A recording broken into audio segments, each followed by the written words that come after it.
that will get you behind the sofa as we go live with the Sensitive channel at 6.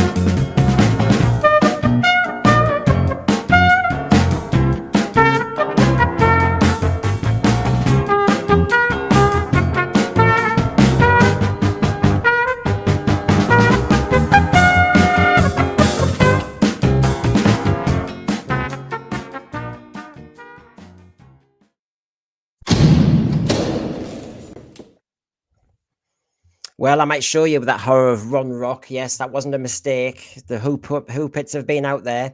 But good to see you back. Hopefully, welcome back. And hopefully you've missed us. I know that I put as many uploads as I could on, but you know, there's nothing as good as a fresh, new chat. So, welcome back, everybody. We've missed you. We've been around. I'm sure you've been around, but here we go. So, Horror of Fang Rock, 3rd to the 24th of September, 77. That was the Queen's Silver Jubilee year. Remember that? I was in the huts at primary school. Spent a year doing, it seemed to be a year, doing the monarchy and drawing and painting crowns for a frieze on the wall that never got changed. I had my Silver Jubilee double-decker corgi bus. Did you have one of them? I had my Silver Jubilee coin. And now as summer slipped into school again, Horror of Fang Rock, bringing Doctor Who to new peaks, new heights of drama and suspense. Remember, are you there? Am I getting you back? So, if that's kind of triggered memory lane, just to remind you on our memory lane, yes, there's going to be various things. My usual segments will be there. Why would I change now, eh? What would Ncuti's Doctor do if he was in Horror of Fang Rock? We'll have a look. Educate an RTD. Well, we have to do it, don't we? Let's face it. If RTD was made to watch Horror of Fang Rock, what could he learn about Doctor Who's story writing? Do Not Disturb Sutekh. Oh, I haven't forgotten. Why would I forget? Sutekh was on the TARDIS in Horror of Fang Rock. So we'll have a look at that. Any ramifications? We'll have the dialogue doctors back because this is such a good yarn. There's some brilliant dialogue. And to be quite honest, when you talk about whether the effects were upgraded or not, you need to go back to actually the story just did its own thing. Now, while I was away, I got a few more subscribers as well. So thank you, everybody. Welcome, everybody. Thank you. We're in the reads of, that was, oh gosh, that was with Mary Tam and Tom Baker, wasn't it? That one. Let's have a look. Remember that one? Yes, with the power of Kroll. But yes, we're looking for more subscribers if you can find them. And look, if you have subscribed, thank you very much. Please repost our content. Please advertise us to some of your friends. We're trying to build. We're trying our best. So thank you for joining us on that one. As I said, the Who Pets will be doing stuff tonight as well. Email us at sensorsphere@gmail.com. I'll say that very quickly because I want to get on with the show and get on with the content. So this week, you know, I used to do various shows, but just so you know, we're back tonight, as you can know, and we'll be back on Sunday at 6 with a monster special, a monster debate special. And we'll build content as we go, since I'm still jet lagged, to be quite honest. So look out for us on Sunday. But of course, you know, I was away for a reason. Yes, me and Jamie got married, and thank you for all your congrats. And yes, God, it's a month ago almost when I had to put the first upload up on the Wednesday. Yeah, there we go. Oh, it was a great day. It was a great day. We did the reception at the house. We had an absolutely ball of a time. And, you know, you have to do this sometimes. Sometimes you have to get out of YouTube and actually go and get a life. So that's what we did. And there's Jamie. most of the time he's got his hand up the puppets. So there he is. With Willie and Walkie, we did take them away to Niagara, to Toronto, to New York. So you will see film footage, and you will see film footage tonight. So look out for that, for good or bad. But yes, it was a good holiday. It was a good break. It was a good honeymoon. And so it's great to be back as well. So there we go. The Hoopettes in Manhattan. They had a hell of a view. Look at that. The Edge, that was. And there'll be some video stuff from that. And of course, they got their own little police car. We risked arrest and got on top of that. So yes, look out for the Hoopettes in Manhattan. You normally should say not to be missed. But I should say, yeah, best miss. Anyway, there we go. So thanks for supporting us while we were away. Me and Jamie had a whale of a time, and it was great to know people were still watching our output. So let's get nostalgic, let's get chatting, and let's get debating. Let's bring on the guests, and let's start doing the Horror of Fang Rock, eh? So, let's see where I can start. Yes, I'm sorry. I just want to say one more thing. Yes, you will get a 2-minute. You can call it a toilet break if you want. Well, we've got the Horror of Ron Rock tonight with the Hoopettes. So look out for that. Right. Okay. Let's get our first guest on. He's been waiting a while. So, Michael Herbert, good to see you again. Hey, good to see you, Brendan. Welcome back to New York. The centre of the universe. 1977, so I was heavily into punk, the horror of punk rock. Oh, bit of punk, were you? Well, you were texting us as well in New York, weren't you? You were just checking out things and where we were, checking we were safe. But because I brought you as the first cab on the rank, I thought, look, what I'll do is one of our Doctor Who gold items. I'm showing this to everybody watching. You can see in green at the right-hand side. The Facebook page is the Photo Research Group. Rare unseen photographs. That's where you go, and I use them when I can. So Horror Fang Rock, we've got a few tonight, and here's one for you straight away there, Michael. I mean, look at that. They were on a rocky outcrop, but actually they just had boards. Look at that. The magic of the old-fashioned TV, obviously. Yeah, you only briefly see Leela in the sort of Edwardian. It's obviously like rehearsing for Romana there. Maybe she passed it on to her. Maybe she put it in the wardrobe in the TARDIS and Romana found it. It's almost that blooming schoolgirl look, isn't it? It's like, oh, don't do it, don't do it. Right, okay then. Well, good to see you back on board, Michael. Michael, of course, is a biographer of Malcolm Hulke, and so not for just that reason, but we have Michael on here and there. He's good on historicals, he's good on history of TV and all the rest of it. So we have Michael on here, there, and everywhere. So welcome back. Now, obviously I married Jamie, and I want to show everybody this. That's Jamie as Vince. And this is nicely done by Greg Chapman, our mutual friend, Archive Media Vault. Check him out, everybody, if you haven't. He did this for us. There's Jamie, bless him, as Vince. Poor Vince.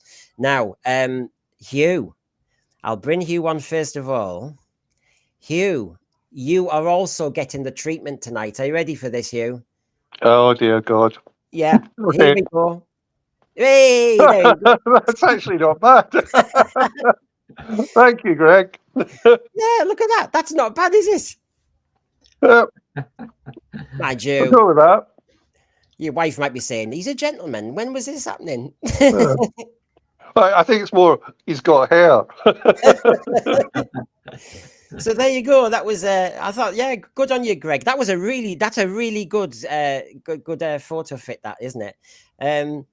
So there we go. Are you, and how are you keeping well, Hugh? Because you've been gallivanting as well. Yeah, so I had 5 weeks in Porto, and I'm quite sad to be back. I think I'm seriously looking at whether we can wangle a way of moving there, depending on when and retiring. I'm effectively retired. My wife's thinking about it. Yeah. But no, I do think though that you missed a chance with the Hoopettes and having NYPD Who's. Oh, I know. Shall I go back to the drawing board? Well, here's Rachel. Her camera might work eventually, but she is here. Are you Hello. ready? Now, being the queen of the walk, I can't leave you out. So are you ready for this? Well, okay. You get the treatment. Ray, there you go. Oh, Oh, okay. Okay. Interesting. There you go, as Adelaide. I tell you what, you went. So you're Skin Sales secretary, aren't you? Oh no, not Skin Sales. You're the The cadavers. annoying lord. Yeah. Yeah. Well, Well done, right. Mr. Well, Secretary. you're looking good on that one, Rachel. Oh, thank you. Not bad, eh? Not bad.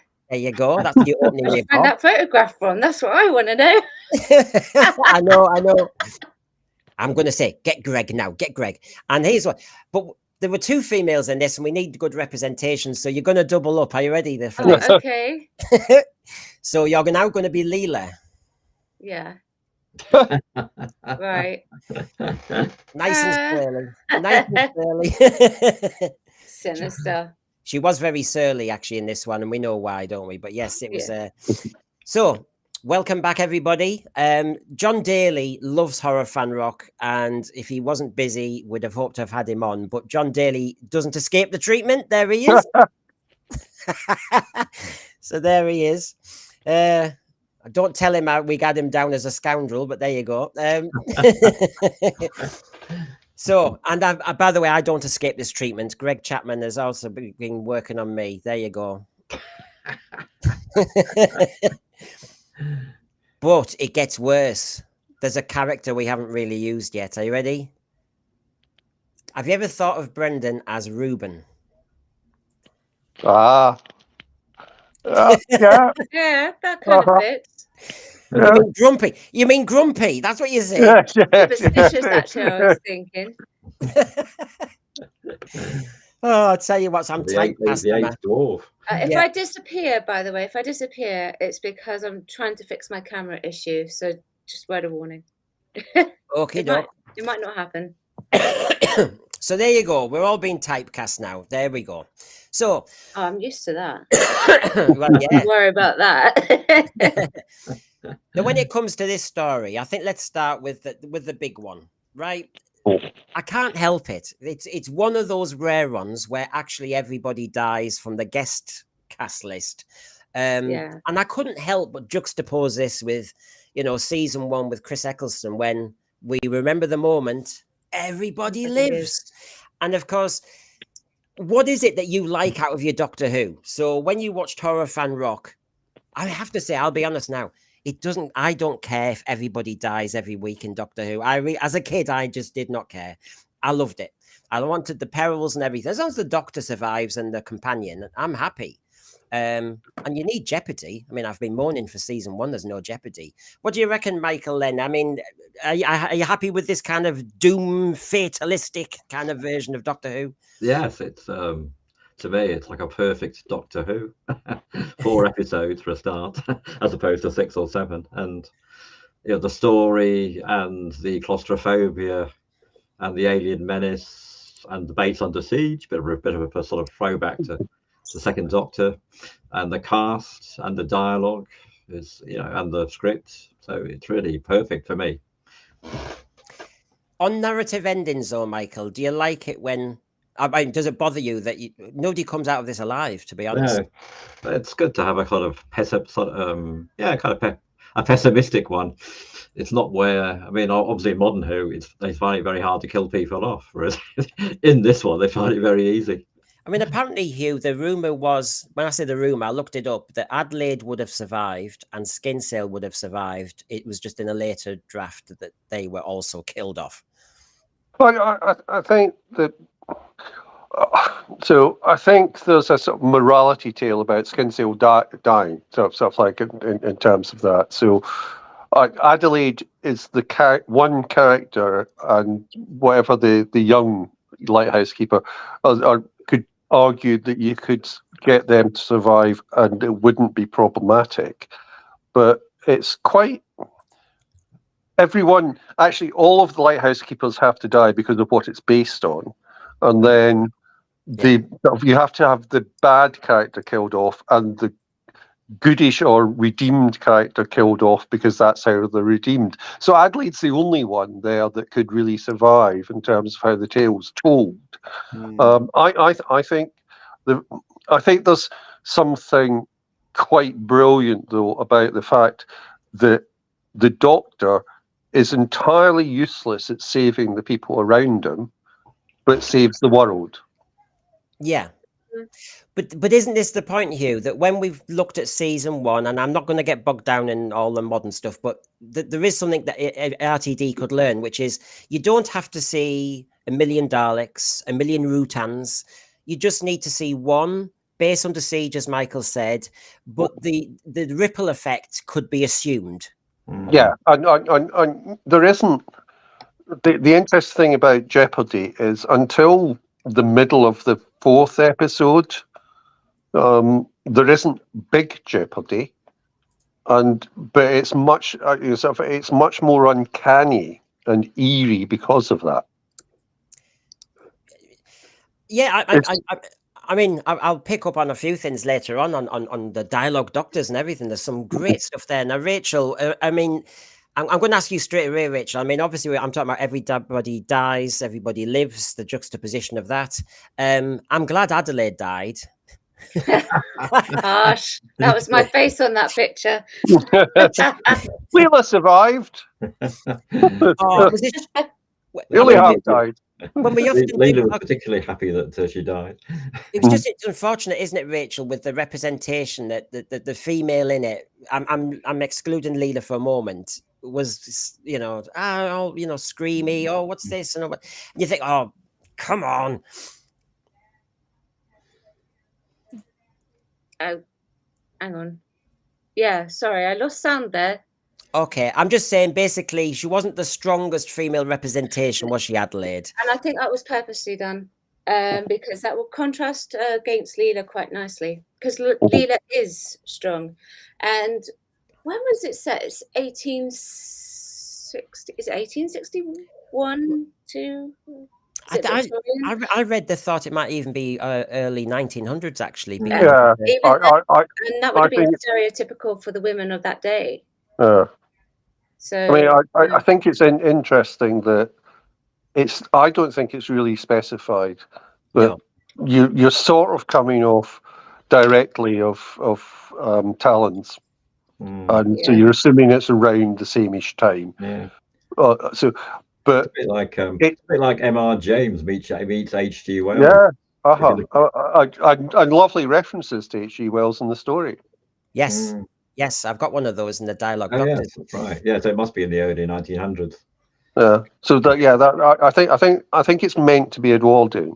Hence the sort of fainting, screaming female kind of cliche. Well, on the death front, before we go into the story and all the rest of it, I mean, welcome everyone in the thread, and I will bring you in a lot more in a minute. But Jamie Tron, for example, says the Dr. Dancers was refreshing as an exception from everyone dying, but just the once. Greg Smith hated Vince Hawkins dying. It may be a question I might ask in a minute about whether you felt sympathetic towards the characters and whether they died or not. I liked Harker. SG mentioned, is it just Warriors of the Deep, the other story where everyone dies? I've listed Caves of Androzani has quite a mortality count. Parting of the Ways has quite a high death count. So does Sleep No More. But yes, that Dalek one at the end of which Tegan leaves because everyone's been killed. I forgot what it's called now. But Resurrection. That's it. Yeah, there's about 80 people killed off in the course of the. I think this is the first one where all the guest stars are killed. Yes, I think it is the first one. Yeah, where that happens. Yeah. Which given and stuff like we'll obviously get into the Hinchcliffe Williams divide here. Yeah, is interesting that's the first one that it happens in. Yeah, I mean it's. I just find it a fascinating one because it never bothered me as a kid, and I don't think I even noticed. It's one of those. I mean, Doctor Who fans will say, "Oh, yes, that was the one where everybody dies," but as a kid, I just watched it, and it's a bit. To me, it was a bit Agatha Christie anyway. It was a bit like you're all stuck. One by one, people are picked off. It's a bit of a whodunit in that respect. And so, to me, it kind of worked. It all seems to take place on one day, doesn't it? It's like Doctor and Leela. Actually, it's a bit like a Greek tragedy, isn't it? It all takes place in one day, in one place. In one place. Yeah. Yes, the unity of time. And those people with flaws in their characters are all bumped off. What Vince did, well, he took a bribe, I suppose. Not quite sure what He Harker did. did. And then he burnt the money just in case he was Yeah. accused. So But Rachel, the gods had seen it. so now Rachel, because you're probably back. Hello. Hello. Oh, So really, we were just talking about, I mean, you like, you're an actress, you watch drama, you watch Doctor Who. Does it bother you? Everybody dies. Does it bother you that is this the opposite of the Chris Eccleston one? Like, everybody lives once, everybody dies once, but apart from that, we should just have a scattering of. Well, it's like any like you said, isn't it? Any Greek tragedy. Yeah, it's the thing is, it's quite a bottled episode, so you know they're kind of going to have to die. Really, that's their purpose. Yeah, Almost, so to speak. That sounds really awful, but in actual fact, it's so atmospheric and so dramatic and so full of superstition and sci-fi, and it's a combination of history as well. So it's part of the tone. So I think I'm not bothered by it. yeah. I don't like it happening too often, but I think in this one you can justify it for sure. It's definitely one of my favorite Tom Baker stories. Now, he ended the story, since I'm talking about the narrative conclusion here, with a quotation, didn't he? From Flannan Isle. Aye, though we hunted high and low and hunted everywhere, of the three men's fate we found no trace of any kind in any place, but a door ajar and an untouched meal and an overtoppled chair. We'd had it in Deadly Assassin, hadn't we? Oh, to get his voiceover. I mean, honestly, it's fantastic just to hear it. Now, this follows in a way the Hinchcliffe kind of and Temstick's kind of template, which is, you use the Mummy and you do Pyramids of Mars. You use the Thing, you do Seeds of Doom. And in this one, we've been triggered, so to speak, and inspired by a poem. In a way, it's clever how they do it, because it means they do have to kill off Vince at the end. I mean, this is what I mean. I think this is where some of the choices were made, that you need the three lighthouse keepers to be dead. You need them all. I mean, otherwise it wouldn't make any sense, would it, this? no, I see the left-handed Jedi. I just said Maris Lest and Richard Brown has. Yes. And yeah, to an extent, I keep on, when I watch these, I try to remember how I felt whenever I watched them. And Flannan Isle and Maris Lest were already tied up in my head, and I didn't really know at that stage. I hadn't really seen that Doctor Who had already done Maris Lest in terms of the chase. But it's one of those things where, using that type of mythology, you have to live by some of the rules of it, and I think that's why they all had to, why all the lighthouse keepers had to die, because otherwise it wouldn't really make any sense, and you wouldn't really be able to give the quote at the end. No, and Doctor Who does this well. I mean, you've got it in Mark of the Rani, you've got it in lots of stories where you have the Luddite, so to speak, and you have the person who loves the new technology. So you've got Reuben with Ben, don't you? You have that kind of electricity versus oil. You always need that kind of dramatic suspense, don't you? I think it works. It's partly an argument about superstition versus science, isn't it? Yes. As Leela says that she used to believe in magic. The Doctor kind of helped her to understand that science was better. But the kind of we never do find out what the Beast of Fang Rock was, do we? No, not at all. Never get a No. thing. It's a bit like the chauffeur in The Big Sleep, the Raymond Chandler. You never find out who killed the chauffeur. But then Chandler didn't know if. So we've got some fantastic sets. Now, some of these, remember, from I'm using my Doctor Who Gold, the photo research, but you get some amazing sets. I think that's my favorite set of the whole lot. The boiler room. I absolutely loved that. Maybe that's because where the action happened and the deaths were and all the rest of it, and the door to the outside. But this is what this is what BBC are good at. The sets, the historical accuracy. So, we just go through, and I think when anybody's got the season 15 updated version on Blu-ray, you can see that lovely, the design and how it fitted into the studio, can't you? All the curved sets, which Paddy Russell, the director, hated, especially all the glass.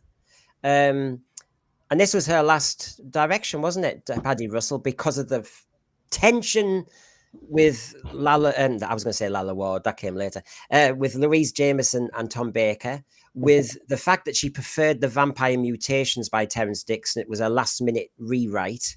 And so, sadly, this was Paddy Russell's last, and she did Pyramids of, unbelievable. So, look at these sets. I mean, it's just classic BBC, isn't it? Yeah. I mean, I think that's one of the in one way, one of the most interesting things about this is that you could see this being done without the Doctor. It's a very you take out the sort of like the Rutan and the Doctor, and there's a story there, and you've got the story of the lighthouse keepers, which the Flannel thing, but you've also got the story of what's going on between the three characters who arrive, which reminds me of the Pallisers, which is sort of like 2 or 3 years before. That type of Victorian Edwardian, sort of like having the slightly, well, the completely corrupt politician. How things have changed. It feels at times as if this is a costume drama without the Doctor. It could have been one of those Christmas ghost stories that broadcast in the 70s on BBC Two, which were mostly M.R. James as well. Yeah. Well, I wanted to show you, since we mentioned the sets, I wanted to show you, obviously, the model set of that lovely dinky TARDIS and the lighthouse miles away, because, of course, everything's blown into a different outlook nowadays, isn't it? Because we obviously have to talk about this.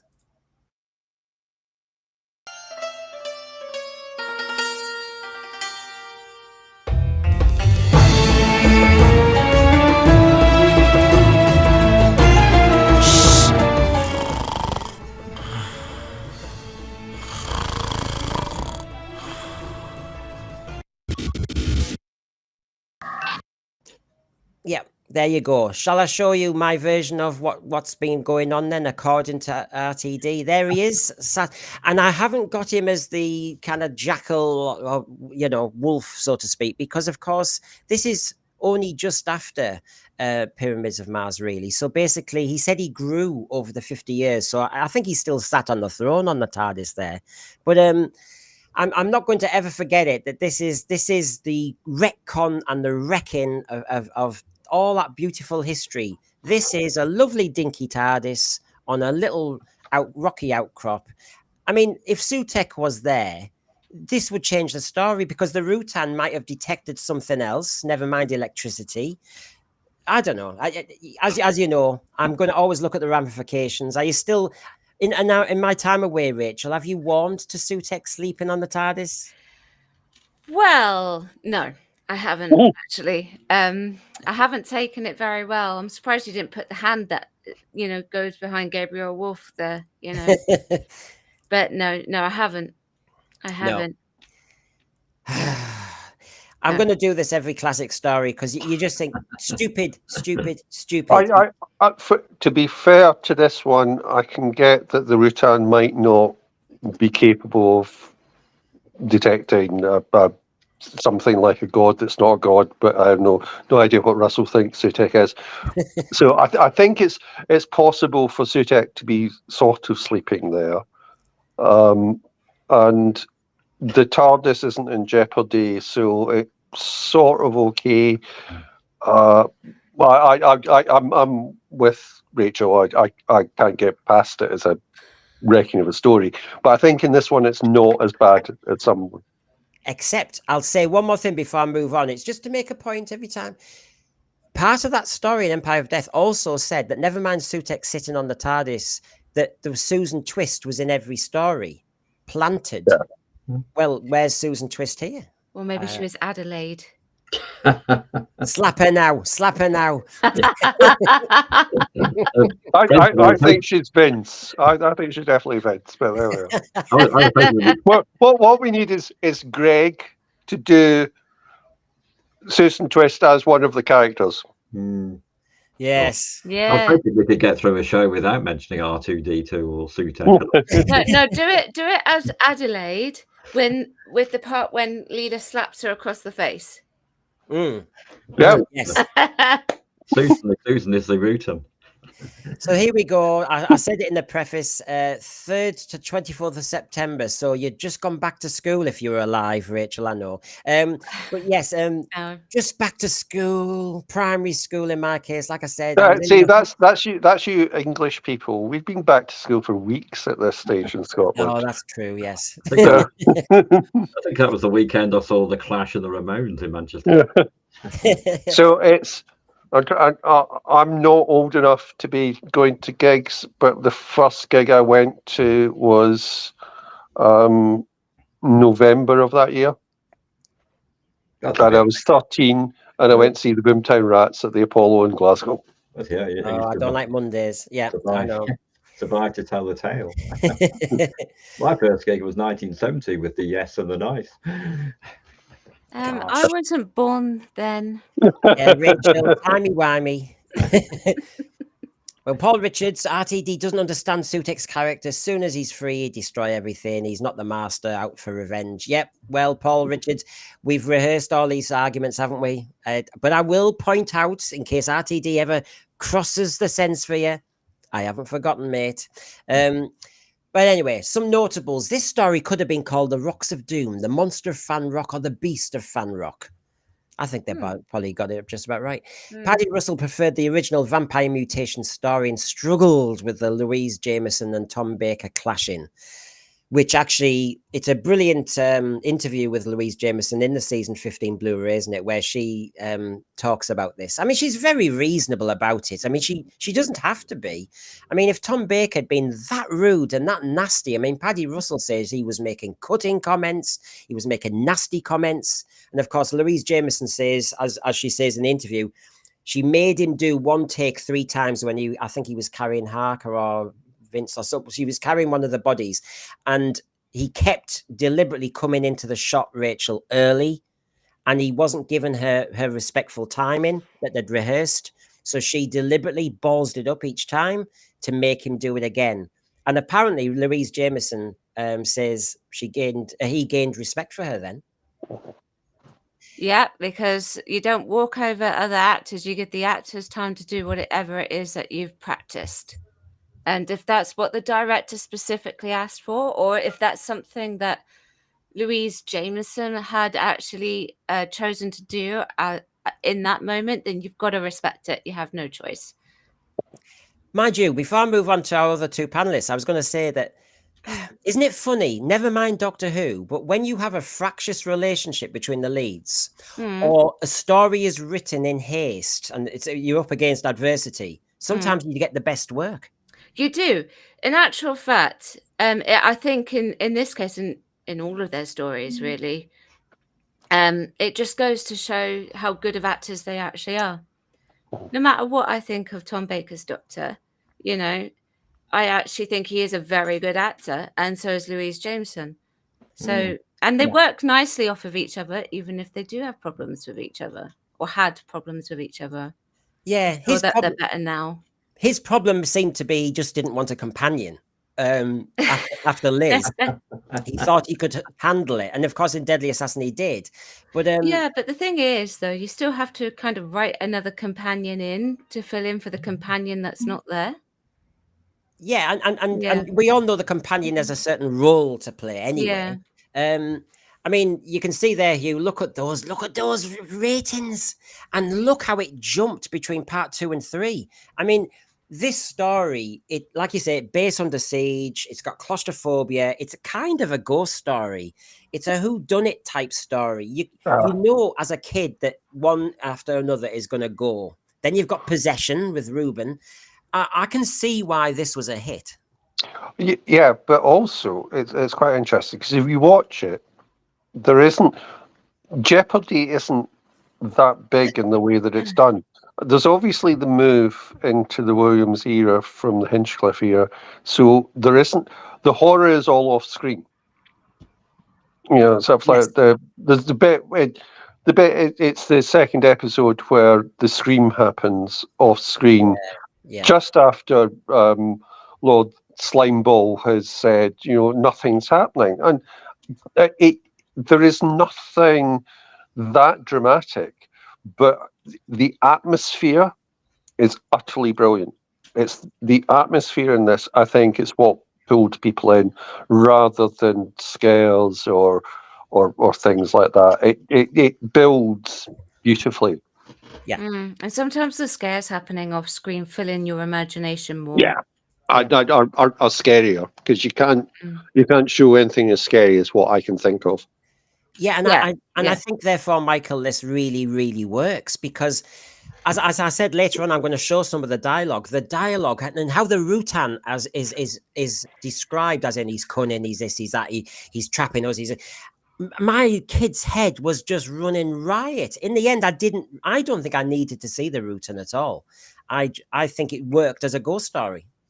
Yeah, I mean, it's sort of a bit like in the Silurians, isn't it? You don't see you see it from the monsters or the Rutan's viewpoint for quite a long time before you get the green ball appearing, which seems to be a bit another reference to the War of the Worlds, I think. Yeah, there's sort of a lot of the action, a lot of the horror happens off screen. You know, like it's implied that Ben's been kind of subject to a post-mortem, but you don't actually see it because you don't need to, and that makes it sort of more vivid and horrific perhaps in your imagination. And the same with also the foghorn. I mean, the sound effects, the soundscape, if you go technical, then the use of the foghorn is very effective, I think, and also the screams and other things, and also the use of the whistle and the speaking tube. So there's all sorts of strange sounds, I think, which add to the atmosphere. And you know what? In good old Doctor Who, I mean, if I was doing the kind of stereotype, at the end of part one, you see the monster's hand, or you might see their face, a quick reveal. That's how Doctor Who goes if it's a 4-parter. But actually, the Rutan, you hardly see for about 3 episodes. You get its viewpoint and that beautiful rippling sound effect, and you don't see it. And I think that was working very, very well in this story, just to keep it at bay. I don't know. You might well have this in the dialogue bit, Brendan, but the very idea that the Rutan has taken the body to explore it is extraordinarily powerful. Yes, just is. You know, it's not. It's learning. It's doing a completely sensible analysis of where it is. And that's horrific because it is intelligent, obviously, and Tom Baker's very good at conveying that. Yeah, I mean it's killer dialogue. That's what I mean. I might as well show that now. I mean, there's no point in saving things sometimes. Do you think the beast ate him? What beast? The beast of Phantom? No, there's no such animal. But Reuben said there was. Leela, people around here, it was doing a post-mortem. Something wants to make a detailed study of human anatomy. I mean, honestly, once you start to realize, and they deliberately don't show you the body, and you know he's dismissing them upstairs, isn't he? Yeah. Oh, your head's going. That's. I think that's one of the best bits of dialogue in Doctor Who ever. Well, shall I outbid each other? It's still from the Horror of Fang Rock. Do you know my favourite bit of dialogue? Come on, you know what it's going to be. Everybody, what do you reckon in the thread? What's my favourite bit of dialogue in Horror of Fang Rock? And actually in most of Tom Baker's Who? Oh, end of part 3. End of part 3. Oh, yeah. A classic moment when he says... Oh, is it when he's let the alien in? Yes. Yeah. Yes. Yeah. It's just too much. It's just rich in kind of, there we go. Rigor mortis. What's that? He's been dead for hours, but that's not possible. He was in the room. No, not Reuben, but he was. I saw him. And then he says the chameleon fact, which confuses me, but the chameleon fact, sometimes called lycanthropy, Leela. I've made a terrible mistake. I thought I'd lock the enemy out. Instead, I've locked it in. Oh, now you see, these are the gut punches as a kid you wanted. That's like that would last you a week, wouldn't it? Oh, And again, the beauty of that is it's playing into lots of myths and stereotypes about how these things work. You know, let the wrong one in, for God's sake. This is proper atmospheric horror. Yes, but not by doing horror, but by doing atmosphere. that's playing on that urban tale. Remember the urban tale we're all told about by kids, older kids at school, and they told you about that. You know, the car on the countryside road at night, and you thought you ran over somebody, so you got out the car, and then there was nobody there. You continue driving. There's a car behind you flashing its lights, which is actually warning you that actually there's somebody in the back seat, and you're going, ah! And of course, this end of part 3 is exactly the same thing. It's kind of, it's behind you. Isn't this like Scream as well? That he's phoning you from. I mean, yeah, I mean, it's and lots of M.R. James and lots of stuff. Yeah, this is, you know, it's one of those ones where it's difficult to say it's absolutely top of my favorite list, but it's quite different from a lot of them. The writing, because it's Terrance Dicks, is ridiculously clever at times. Yes, yeah. Quite dryly funny sometimes. Yes. Like it's reference to something nasty in the coal hole is taken from Stella Gibbons' Cold Comfort Farm, where they're always going on about Aunt Ada Dooms or something nasty in the woodshed. Yeah, and you see, what I liked as a kid is lycanthropy. I was never going to know what lycanthropy was. Just throwing in these words and vocab, fantastic. That's what Doctor Who should be doing. You pitch over the kid. It's brilliant. We get it. Heather here, the generator's gone out. Go check on it. No, I don't want to die too. Is he dead or just missing? No, that's the scary bit that leads up to everything. I know, it's just going up and downstairs, isn't it, really? And once you realize Ruben is possessed or is actually the alien, you think, oh my gosh, because it's a kind of shapeshifter, really, isn't it? The horror of upstairs, downstairs. Yeah. Paul, well, and it's a study on class system as well, isn't it? Horror Fan Rock.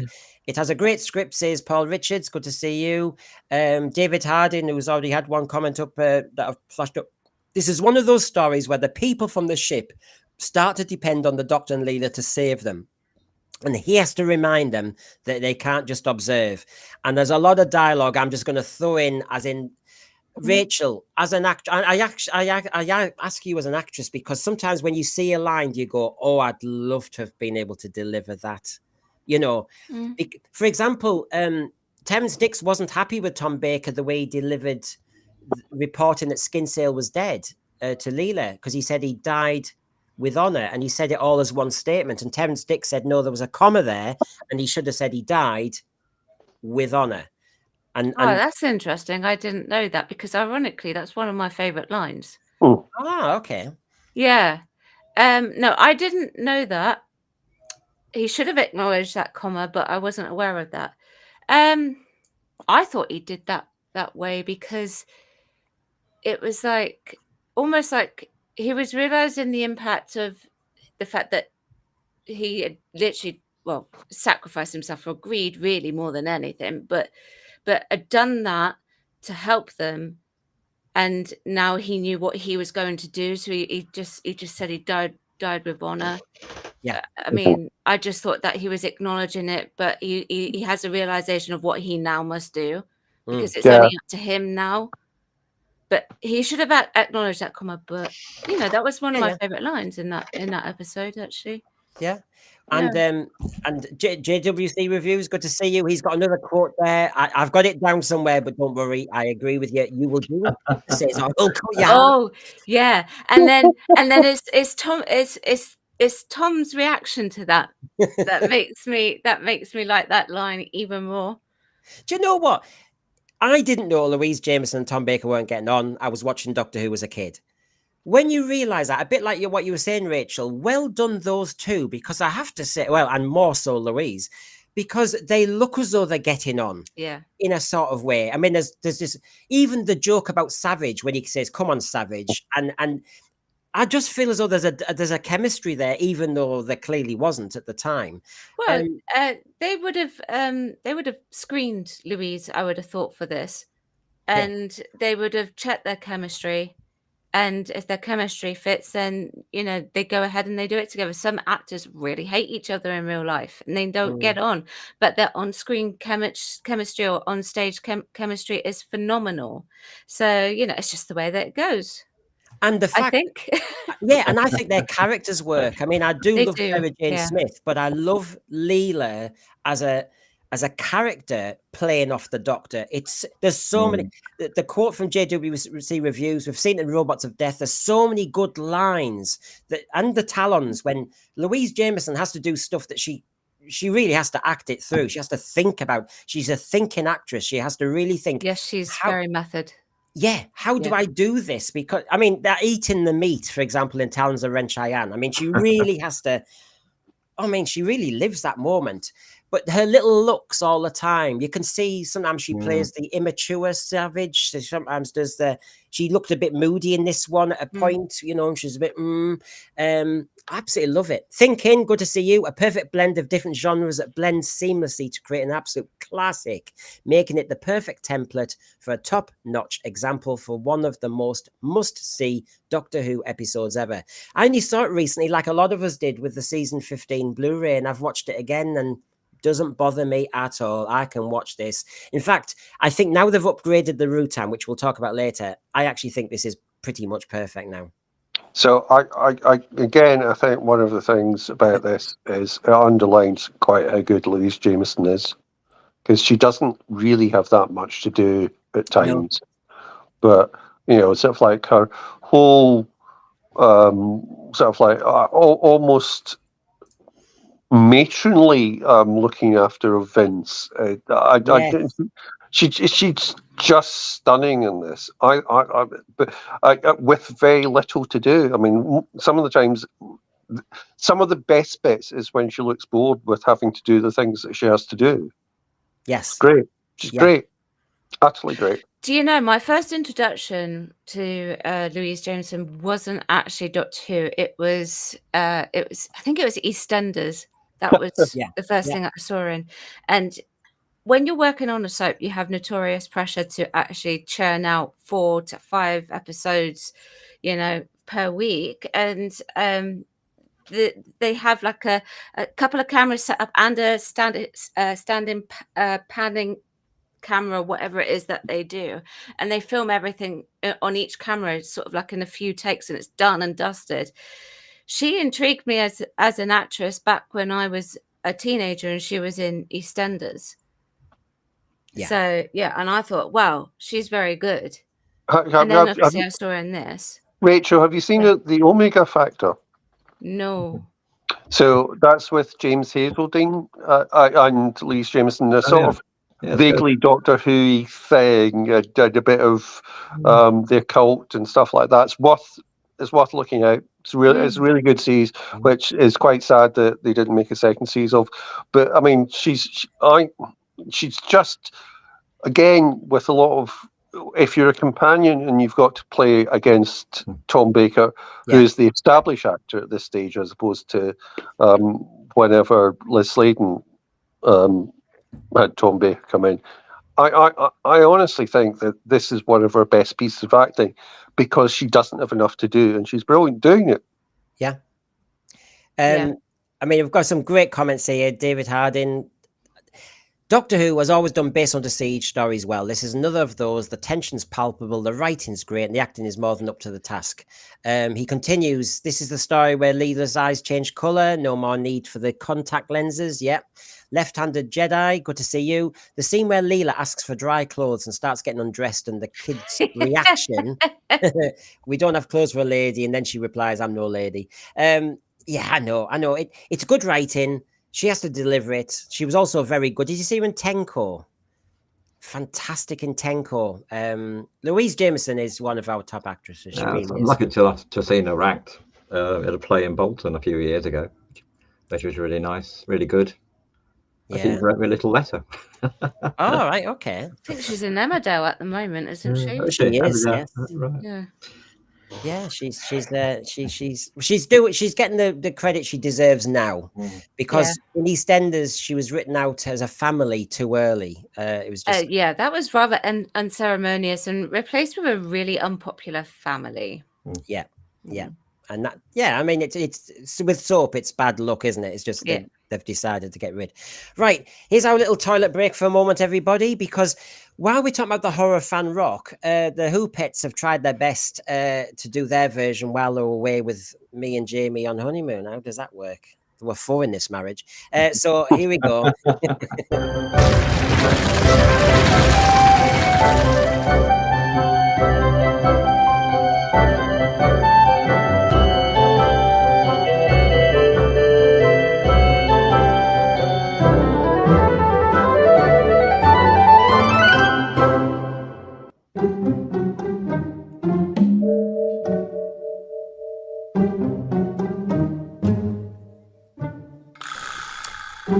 Did I ever tell you, Walkie, about the beast from the Ron Rock who claimed the lives of those in the lighthouse on Flannel Island? Oh, Long Island, Grandad, that sounds Chinese. Well, they don't own this island for once. You know what they're like in the blooming Pacific.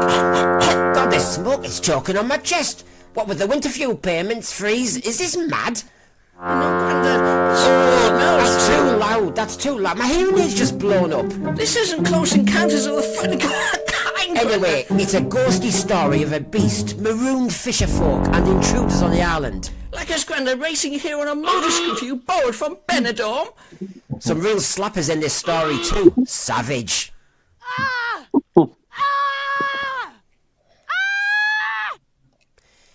So, the characters were possessed. DI woke messaging zombies. There was no sense in them. No saving them. You had to tie them to the wall and hope they could be saved. You guys are so pathetic. I need to slap some sense into you.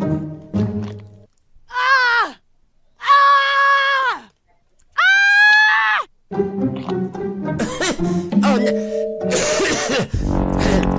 Listen, lads, I'm supposed to be possessed, but I need my Zimmer frame. I'll tell you what. Where's my inhaler when you need it? Anyway, I'm possessed now. G.I. So, oh my God. So beware the Isle of Flannel, seen through the fog across the channel. No story this of the banal.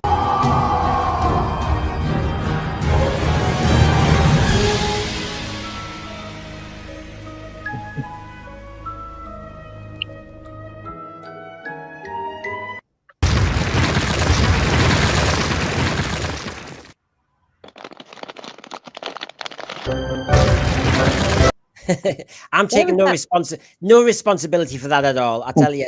Where did you film that? That was it's known as Centre Island or Ward Island off Toronto.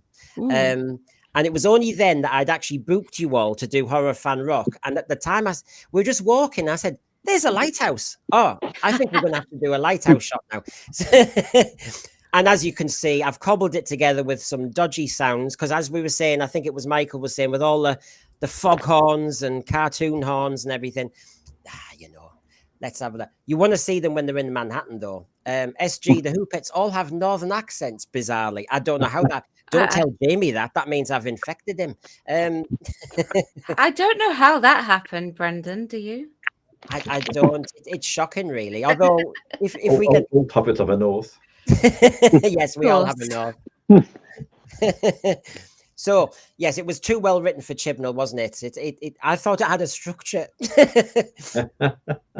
So, anyway, back to this. I thought, give you some light relief, everybody. The Who-Pets have been busy.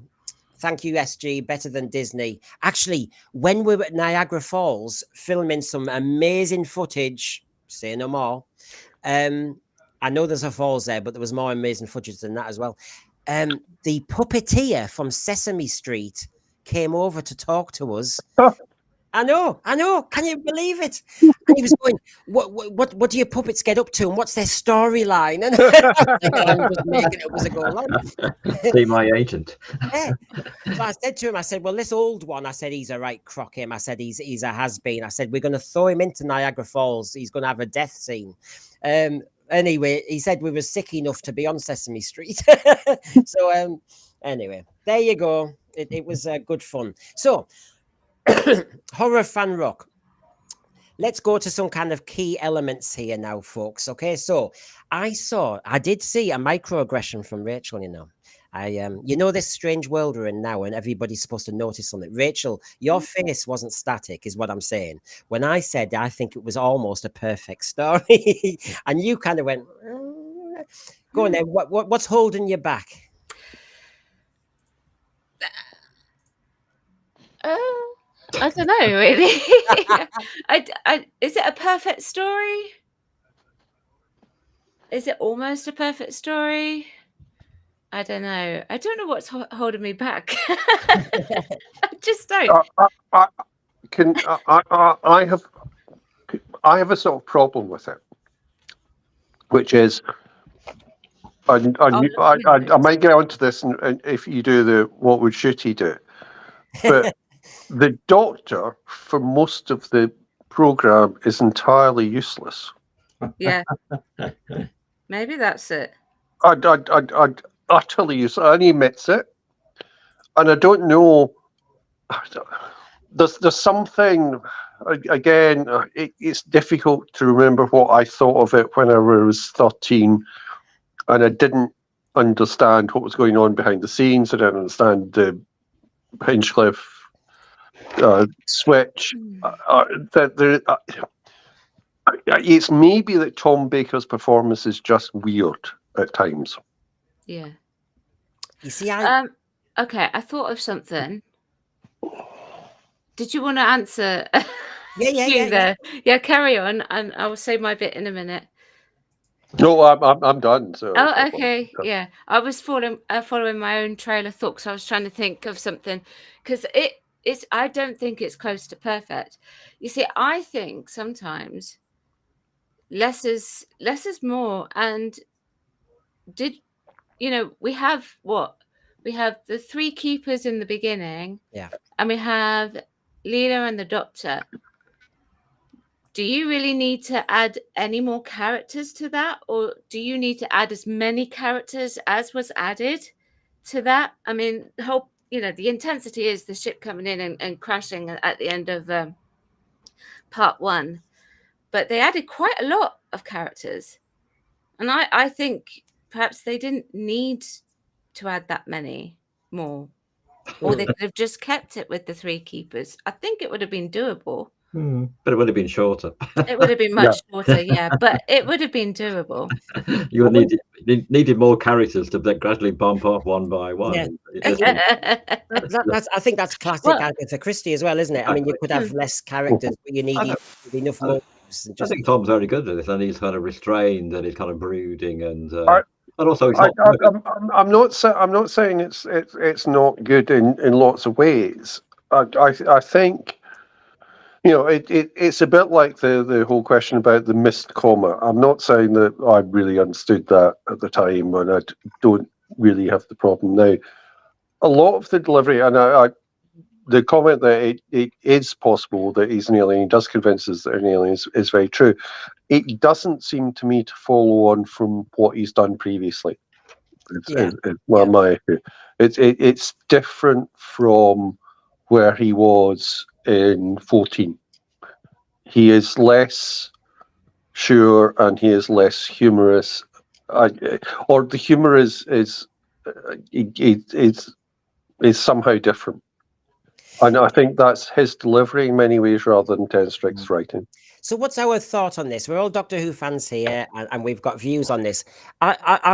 Before I heard what you've just said, I was thinking, why do I really like this one?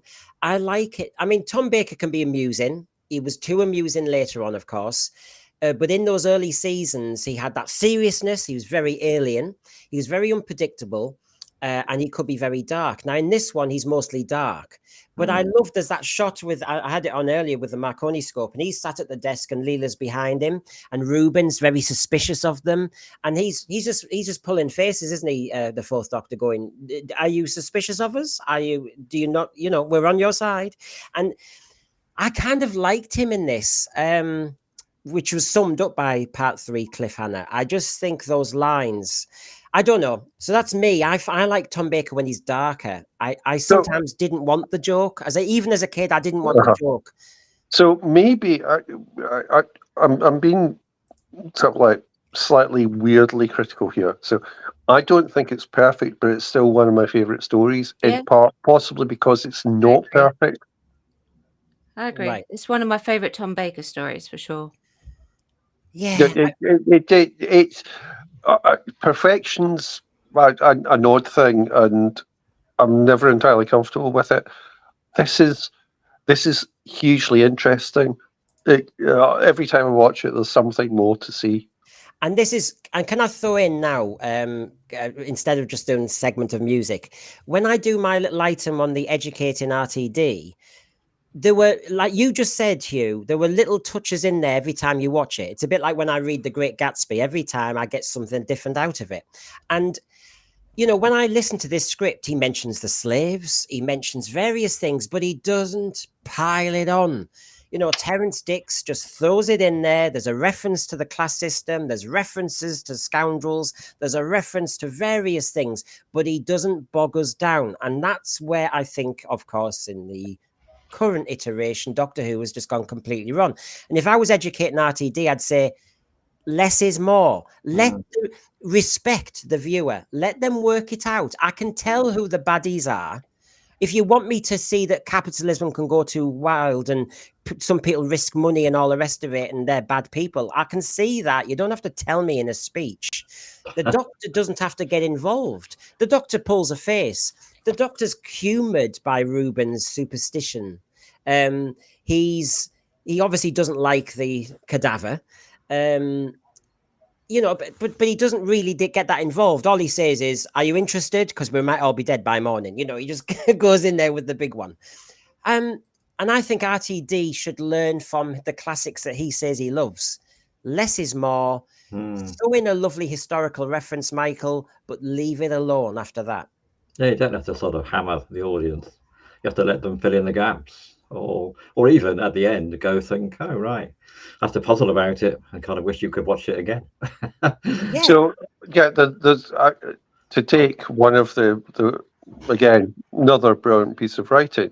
So whenever Tom Baker or the Doctor refers to Herbert in terms of H.G. Wells, because it's obvious that he knows him. Yes. That's brilliant. That's easy. Yeah. I think that's one of the reasons. I know that this is one of Stephen Moffat's favourite stories, and I think that's a very Stephen Moffat approach, where you put in the first name of someone and it's showing that the Doctor knows them. That's a very but it's just a nice piece of writing. And people seem we know our thread. We're a community here. I think most of all we've got the right vibe. If we like this, we know why we don't like season 1 storylines. We can see what's going on, and I wish somebody up the top would understand. As Paul Richard says, RTD's aim is to sabotage what works so well. I mean, I don't know what his aim seems to be. I mean, because he says he loves these classics. And, we all sit down and watch our season 15 set. We watch Horror of Fang Rock. We watch Pyramids of Mars. And you just think, I'd love to write something like that. I dare say in Rachel's case, you'd think I'd like to be in something like that. It's kind of, it's watertight. I think as an actress, I mean, I think in some Doctor Who stories, sometimes the actors say, I don't know what was going on. Look at Beryl Reid saying, I don't know. I think with Beryl Reid, that was very clear. Even in the TV, in the episode story, it was clear she didn't know. Sorry, no offense, Beryl. No offense. It's a bit like people sort of revering Shakespeare, but in the 19th century, they thought, well, it could have been better. So decided to sort of rewrite King Lear with a happy ending and things like that. Yeah. And this is a bit what RTD does to Shakespeare to Doctor Who. You know, I really love it. You quite often I could hear do it. better.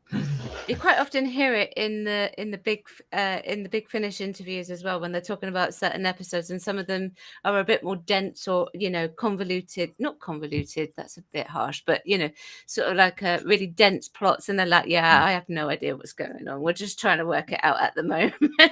We're recording this one. Yeah, I don't know where it's going. Yeah, I don't know. Yeah. And to be fair, you know, I could use some of the criticisms I've put in terms of some of the latest season against this, that the ending's a bit lazy, because it's just, there's a thing and it suddenly needs a big diamond, and the bloke suddenly had a big diamond and you had to go and get it. But that's all written in terms of the character, so it still works that that Lord Slimeball has a big diamond, and that's all fine. And you're always going to get a bit of Deus Ex Machina in these things, but it's done nicely. It's done cleverly. Unlike the Tory leadership, who has no cleverly now. But it's just one of those things where you're allowed to cheat in writing. You're just not allowed to cheat as much as we do now in Series 1. Yeah. No, I mean, I think that's why I loosely said the adjective perfect, because I just thought it to me, as a kid and as an adult, I think if I was an actor, etc., it looks like a watertight plot. It looks like everybody knows what their role is in it. You know, you can work on your chemistry between, you know, the secretary and so. You can work on your chemistry here. Or I'm the lighthouse keeper who's superstitious. Everybody will know very clearly, even though it's Doctor Who, what's going on. So within that, they can play. It's a very confined set. I think that always helps. And I think it just therefore just has a clarity to it for a little kid, for anybody who just wants some great entertainment. It just... there's no complication and there's no lecturing. So at every level, it's just lovely TV. Can I just interrupt and say, no, Leela's jumper isn't etchy, Lee Smith. That's a beautifully knitted jumper. My mother used to knit jumpers like that for me. They're not etchy at all. They are smooth wool. Really, honestly. And she looks very good in it, I have to say. You know, Leela looks... Louise Jameson looks... I mean, honestly, just give her a jumper. She looks fantastic. And you know, she steals the scenes, I think, in many ways. Now, before I forget, Rachel, you know, as the actress here, you know, the big slap, and my puppets joked about the slapping. But God, that actress said, slap me hard. Just do it for real. It's always impressive to do that, isn't it? Because obviously the other person's going, how hard do you want me to hit though? I mean, have you ever been put in these situations where you're going, really, you want me to let rip? In today's world, health and safety is more important, so they wouldn't allow it. Unfortunately. Really? Really. So I've never been put in that situation, but if she's game for it, you know, why not? Yeah, be slapped to pieces. I mean, that's a different channel, surely. Like, if I was in that situation, do you know, I remember John Cleese talking about prunella scales, right? And you know, I can't remember which episode it's in, but it's in Fawlty Towers, and she's hitting a man with an umbrella, but she is physically hitting the him. Irish one, yeah. And he said that they'd padded out the umbrella so that it didn't hurt, but Prunella Scales in herself was just way too a softer person to fully hit someone. And he said she should have just gone for it, you know, just walloped him with it, and they just like sold it. But she didn't, because she's like too soft. But yeah, in this day and age, she'd be all right with getting away with that, because she wouldn't have to do it technically. I suppose they'll call it assault now, wouldn't it? The context of the slap is the doctor carrying the body of Palmadale, isn't it? Says SG. And Heather's obviously joining in by saying, speaking of confined sets, perhaps we compare this episode with Boom. Do we have to? I'll mention them blooming dolls in a minute, Heather. But Oh my really? goodness! Don't get me started on those dolls. Probably Heather. the horror of Boom. Yeah, Heather, wash your mouth out, honestly. This is Hugh's fault. Now, remember, Rachel, you normally say this is Gary's favorite item, but obviously it's Hugh's because Hugh was referencing it. So this is now Hugh's favorite item. Here we go. Oh, Gary, you're missing out. So here we go.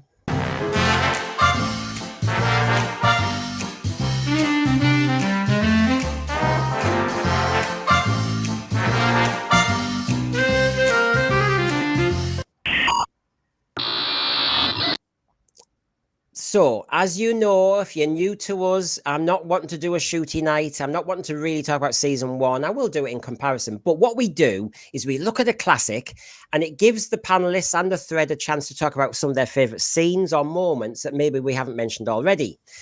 The first one we have mentioned already, but it is the cliffhanger to part 3. And if you see there, now, as you know, lycanthropy, instead of locking the enemy out, I locked him in with us.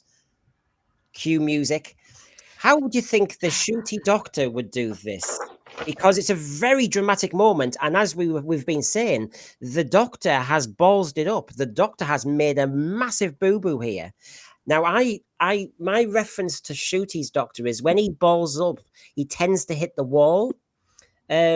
In Legend of Ruby Sunday, he whacked the wall, didn't he? He was like, "Ugh!"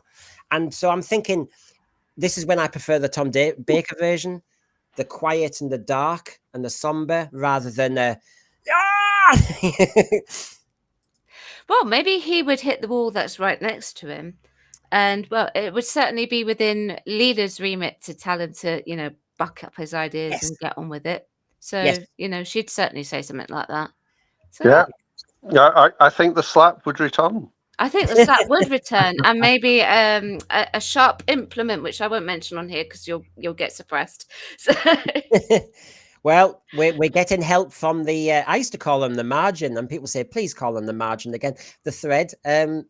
David Harding starts us off with, yes, this is like bingo. This is Shooty's Doctor's bingo. Shooty would cry. I'm sorry. Paul Richards, Gatwa would say, I've locked the enemy in with us, babes. I'm so sorry, sweetheart. SG, I was just thinking he would twerk the Rutan to death. Well, he did say he'd do that with a Dalek. So, yeah. Oh, Jamie, he twerked down the lighthouse steps. Slap my itch up. Well done. That's got an image that's going to be hard to forget. Just put my image in my head. Yeah, baby. There you go. So we're showing the respect. By loving classic Who, we're showing the respect. I'm sure. I was watching it, and I did think, of all of the episodes, that actually this is quite light Shooty, because Shooty does screw up. I mean, Shooty screws up in Rogue. This is like Rogue. This is what you do if you're a really crap doctor. So actually, I did think that in some ways this was the most Shooty episode of Tom Baker that I'd ever seen. Oh, Thread, can you believe this? Hugh is saying this? He said that out loud? My God, I'm a Catholic. Go to confession on Saturday. Get on. Unbelievable. Three Hail Leelas. I'm going to point out, Hugh. 2 slaps. Yeah, he's in the sin bin now. Hugh, aren't you confusing Shooty with the Doctor's characterization? Because, he's been made useless by the script. Shooty just adds crying or twerking or something on top. Yeah, no, I think that's the problem. That what I'm pointing out is that a lot of what Shooty as the characterization is, and to be fair, this is nothing to do with Shooty. It's Russell's writing, and the way he's been written is the Doctor is usually written as being entirely useless. And for once, the Doctor is pretty useless up until 10 minutes into the 4th episode here. He gets everything wrong, which is what I now expect to see, because the Doctor gets everything wrong in the first series of Ncuti's Doctor. So that's the thing that it is most like it. His reaction would be entirely different, because Tom Baker's Doctor just says, "Oh well, there we are then." Whereas I honestly I think that we could have a nuclear crying from Ncuti.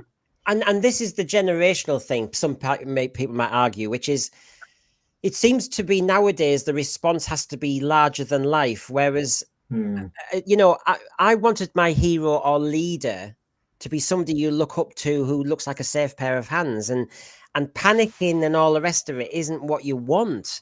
Or looking indecisive or paralyzed with fear. You know, look at Ncuti's Doctor's face in Empire of Death. He looked absolutely petrified. But petrified in a way which I didn't want from my hero. I mean, you know, they can all go, "Oh my God, it's Omega," like John Pertwee did, you know, and Troughton was a bit worried about it, but that's it. What about this one then? We sat on the stairs, part 4, talking to the Rutan, and you know, this is the moment when he takes the mick. It's a bit Brain of Morbius when he says Chop Suey, the Galactic Emperor, you know, and he takes the mick out of the Rutan a little bit, sits there. How would the Ncuti Doctor nowadays deal with the enemy close to like this? A bit of a hug. Oh, yeah, that's true, Michael. He might want to make friends with it, because he didn't want to kill the bogeyman, did he? No. No. Do you like Kylie Minogue? Yes. What? He'd be twerking all the way down the stairs, wouldn't he? Sorry. That's what Sorry. David said. Lee Smith has just made me actually laugh out loud. That's oh,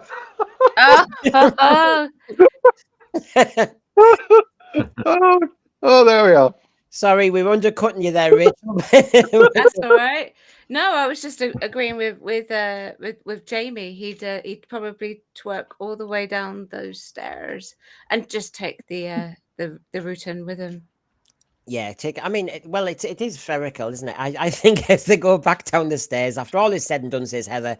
Maybe hide out from the Sontarans or something. Yeah, It does look like the world's biggest Brussels sprout. It does. It does. I think it's a cousin to the Wirrin, actually. It does. This was the first, and this scene is the first moment that, you know, the Doctor and Leela have entered the lighthouse, and they first meet Vince, and as you know, the Doctor takes over, and so it's kind of, and you know, he's quite authoritative straight away. To me, Legend of Ruby Sunday comes to mind, and I'm thinking, you know, "Hi babes, give me the loving," and you think, God, the reason why I hated that was the overstated, the Doctor normally sneaks into a building. The Doctor normally has to explain himself, that he's not an imposter or a saboteur, and you know, and here he just takes command, because that's a nice deflection tactic. But you know, "Give me the loving, hiya Vince, give us a hug, let's hug it out. Love your jumper, is it itchy?" You know, I mean, none of that. So isn't this one of the great problems with the introduction of the psychic paper? The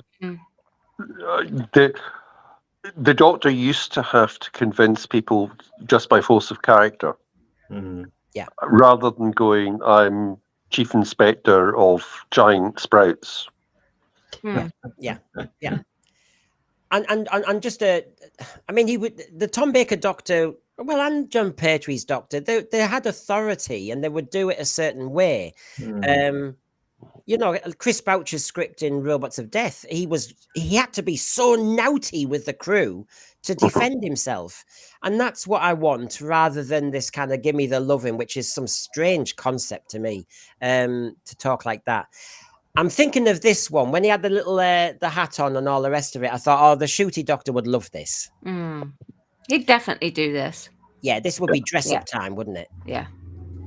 Yeah. I mean, he's already dressed up Doctor anyway. Hey, he'd come out as Fisherman Ncuti, you know, because, you know, that fisherman costume that he had whilst they were on the 73 yards. 73 yards. Yeah, that's how he would So actually, I think he'd be wearing the jumper that Leela was wearing. Oh, he might. Yeah. He might even ask for a bigger turtleneck and wear it off the shoulder. With that belt, yeah, Yeah. bit of shoulder action. Yeah, Those Yeah. knee-high boots. yeah, Yeah. long jumper, no knickers. Yeah, we know. And yeah, well, we know this item pretty well. I mean, there you go. We've showed our love for season 1 and RTD's masterpiece writing. There you go, because this is where the classic works and wins every time. So, of course, the Peter Venkum fan site. I've seen you in the thread, so sorry about that. Distraction, deflection, authority, and hypnotism. Yeah. Yeah. It does work. I would. Sorry, Hugh. No, on you go, Rachel. Thank you. I would feel sorry for Leela if she ended up with the shooty doctor, and this is the reason why. It's because her knowledge is very primitive. So how would she work out what to do? Yeah. Mm. Yeah. She'd be left alone. I'd feel very sorry for her. I think that so one of the extraordinary things here is she hasn't been with the Doctor for very long. I mean, this is only sort of like 4 series at this point. Four stories, 5, and the whole thing about her saying science is better than magic is another beautiful piece of writing, because it shows how quickly she learns. And does it that you know, I'm always slightly unsure about the technician line. But it's a nice callback. Yes, yeah. It was it is a good throwback. It's a bit of a stretch, I think, because she's learning fast is the Leela character. Yeah. I do like it when she gets it wrong, though. I think it would have been good if that had been written that she did that as a joke. Yeah. If she'd gone, it's like a technician, and Tom Baker should have turned around and gone, and she went, look, joking. That would been really good, because that's where she's at. That's where the character's at. Do you think, considering it was a Doctor Who in the 1970s, do you think Terence Dicks got the pitch right? I was talking about no lecturing and everything with the class. There was a class set up here. As a kid, I was being taught about the Edwardian system, which kind of was an extension of the Victorian system. You could see who, that moment when the crew were being blamed for what happened, yet actually, as you know, the cadaver was actually forcing them to go faster and closer to the rocks, and who does he blame? And of course the captain was blamed. Harker was defending the sailors they left behind, and you got all those little touches. Did you like all that? Is that what we need in a Doctor Who for good old world building? Is it laboured? Did it work? I think it was very skillfully sketched out by Terence, with a few lines, and also relying upon the dialogue and the actor who plays Lord Palmerdale is very good at that kind of contempt for everybody around him and demanding brandy and whatever. So yeah, it didn't labour it, but it just kind of said this is a kind of different world to what, maybe less so than we think, a different world to the 20th century or the later 20th century, but where people are sort of supposedly confined to certain roles in society. Then it kind of up tips, everything is kind of thrown into the air, and everyone is at risk, no matter how much money you've got. I think you automatically would expect it as well, actually, because it is a historical piece, and it is from a time where classism was a very big thing. So yeah, you would expect it to be in there.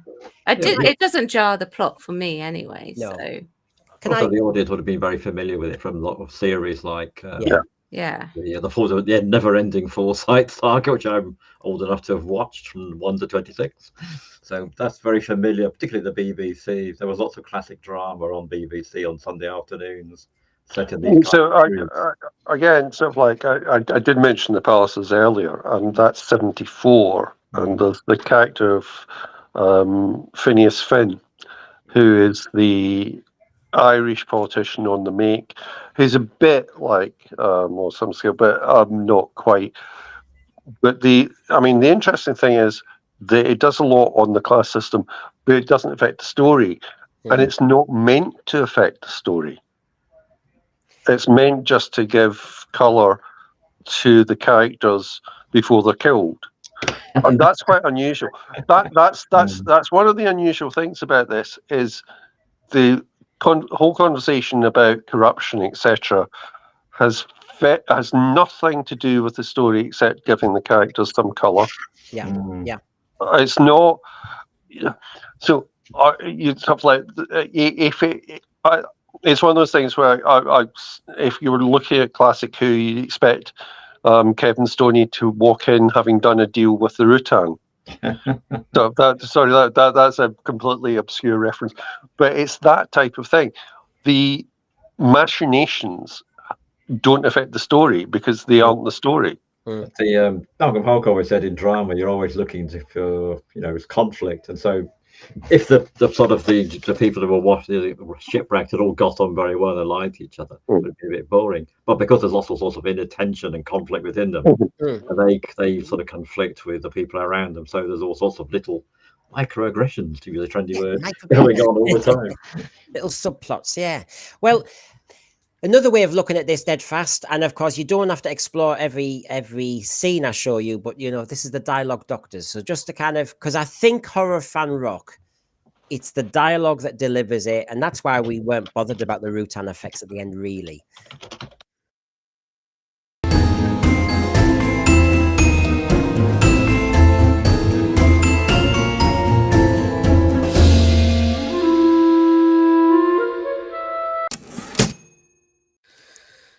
So here we go. There's the Ballad of Flannan Isle, or as the puppet said, Flannel Isle. So there you go. That was that one. I think we've done that one before. We've done the end of part 3, so I'll leave that one alone. Here we go. We start to hit a few of the interesting ones now. In England, we have proper customs, says Reuben, talking to the doctor, of course. And I just love this interplay. I don't know what you thought, Rachel, but I love this interplay, which is Reuben's going, this is how we do things in England. And then, of course, I know what I know and I know what I think, and incontrovertible. I mean, Tom Baker's given all the best lines, really, isn't he? He's just, you can just bat people away, really. I don't know. I love this. This is, to me, I mean, look at that in script. It's about 8 lines. And we very quickly learn that Reuben is superstitious. We learn that Reuben is suspicious of them. We learn that the doctor couldn't give a damn. It's just, this type of thing, I think, is just, yeah. Yeah, it's good dialogue. I do like this dialogue. Yeah, it's playful. I think it's playful. I don't have much to say to that. You described it pretty well. Well, I won't describe the next one because that's me being naughty, I suppose. On the next one, the doctor, we're talking about the Rutan. This is what I loved about this as a kid and now. As we've said in a lot of our discussion tonight, the words do it. You get scared. The imagination is fired. So the doctor says, he was electrocuted. Not only can it climb sheer walls, it's amphibious. It has some affinity with electricity and the technological ability to adapt its environment. You're a kid going, whoa, it can do that, it can do that, it can do that. And then I'm just adding a bit more because these are all the little clues about the Rutan. It's luminous, we find out. We're trying to work out whether it's the Beast of Fang Rock itself, because of course that's what was said. Then we've got Leela talking about it. We mentioned the post-mortem earlier, so I'll just throw that one in there. And then this is the last one, and then I'll ask you comments. When he says, I don't know what it is, Leela. I think it's desperate, and I think it's cunning, and I think it's time we were getting back. Whoa, lovely. It's furtive. I didn't know what furtive meant, but it sounded bad. Furtive, it's cunning. I don't think this fog's a freak of the weather. And you're going, just add all this up, and you're thinking, I don't need to see the monster. The monster is in my head. I don't know. Have I shocked you all? I just think this is when Doctor Who works. The joke about Doctor Who is the special effects, blah, blah, blah. So, Brendan, what age are you watching this? I'm 13. Right, so I am 8. 8. So you've got things like affinity and furtive and technological and all of this is about Sidney Newman's idea that Doctor Who is meant to educate. Yeah. And the BBC's aim to educate.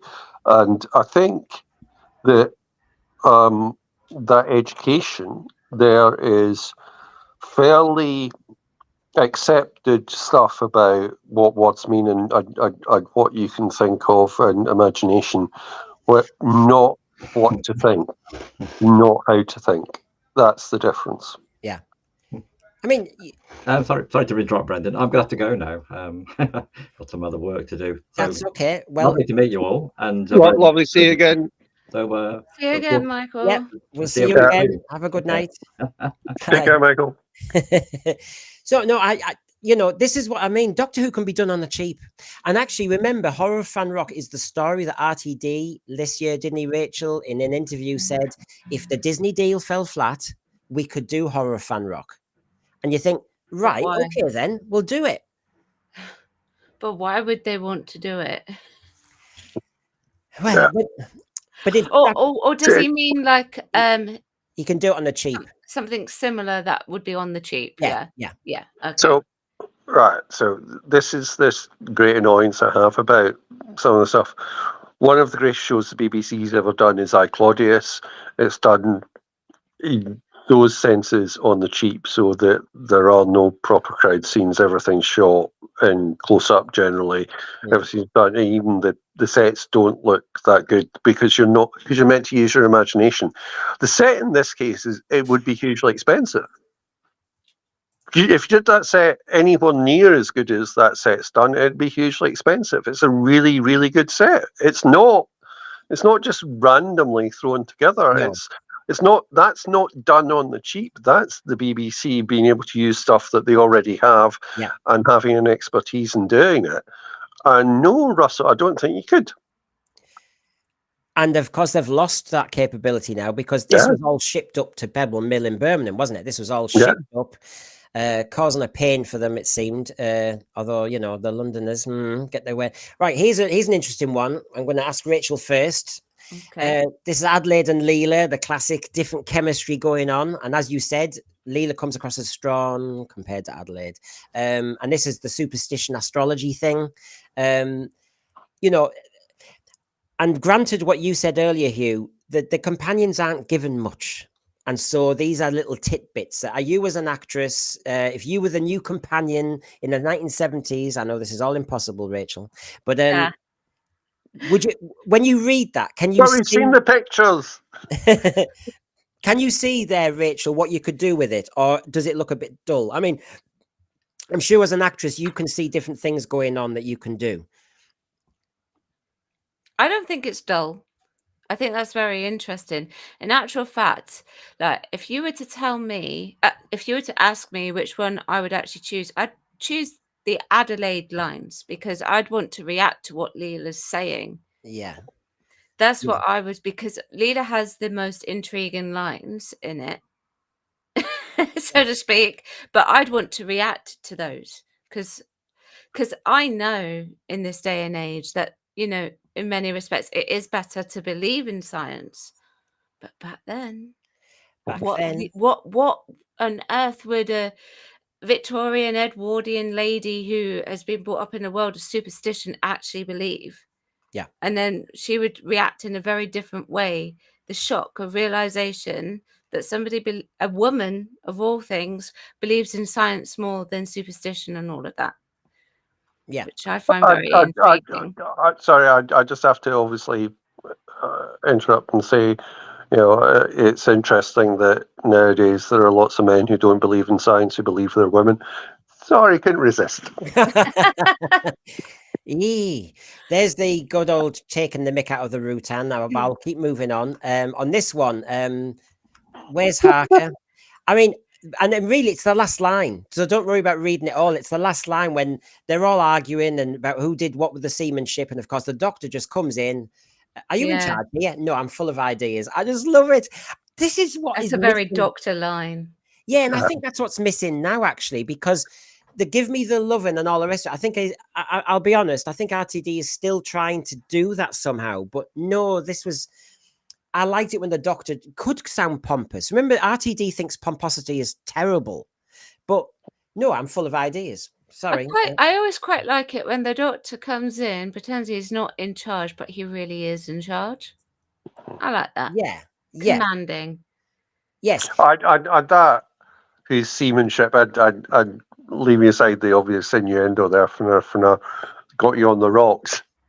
Like, that's much broader than Russell would actually ever write in Yes. terms of its innuendo, but it's also funnier.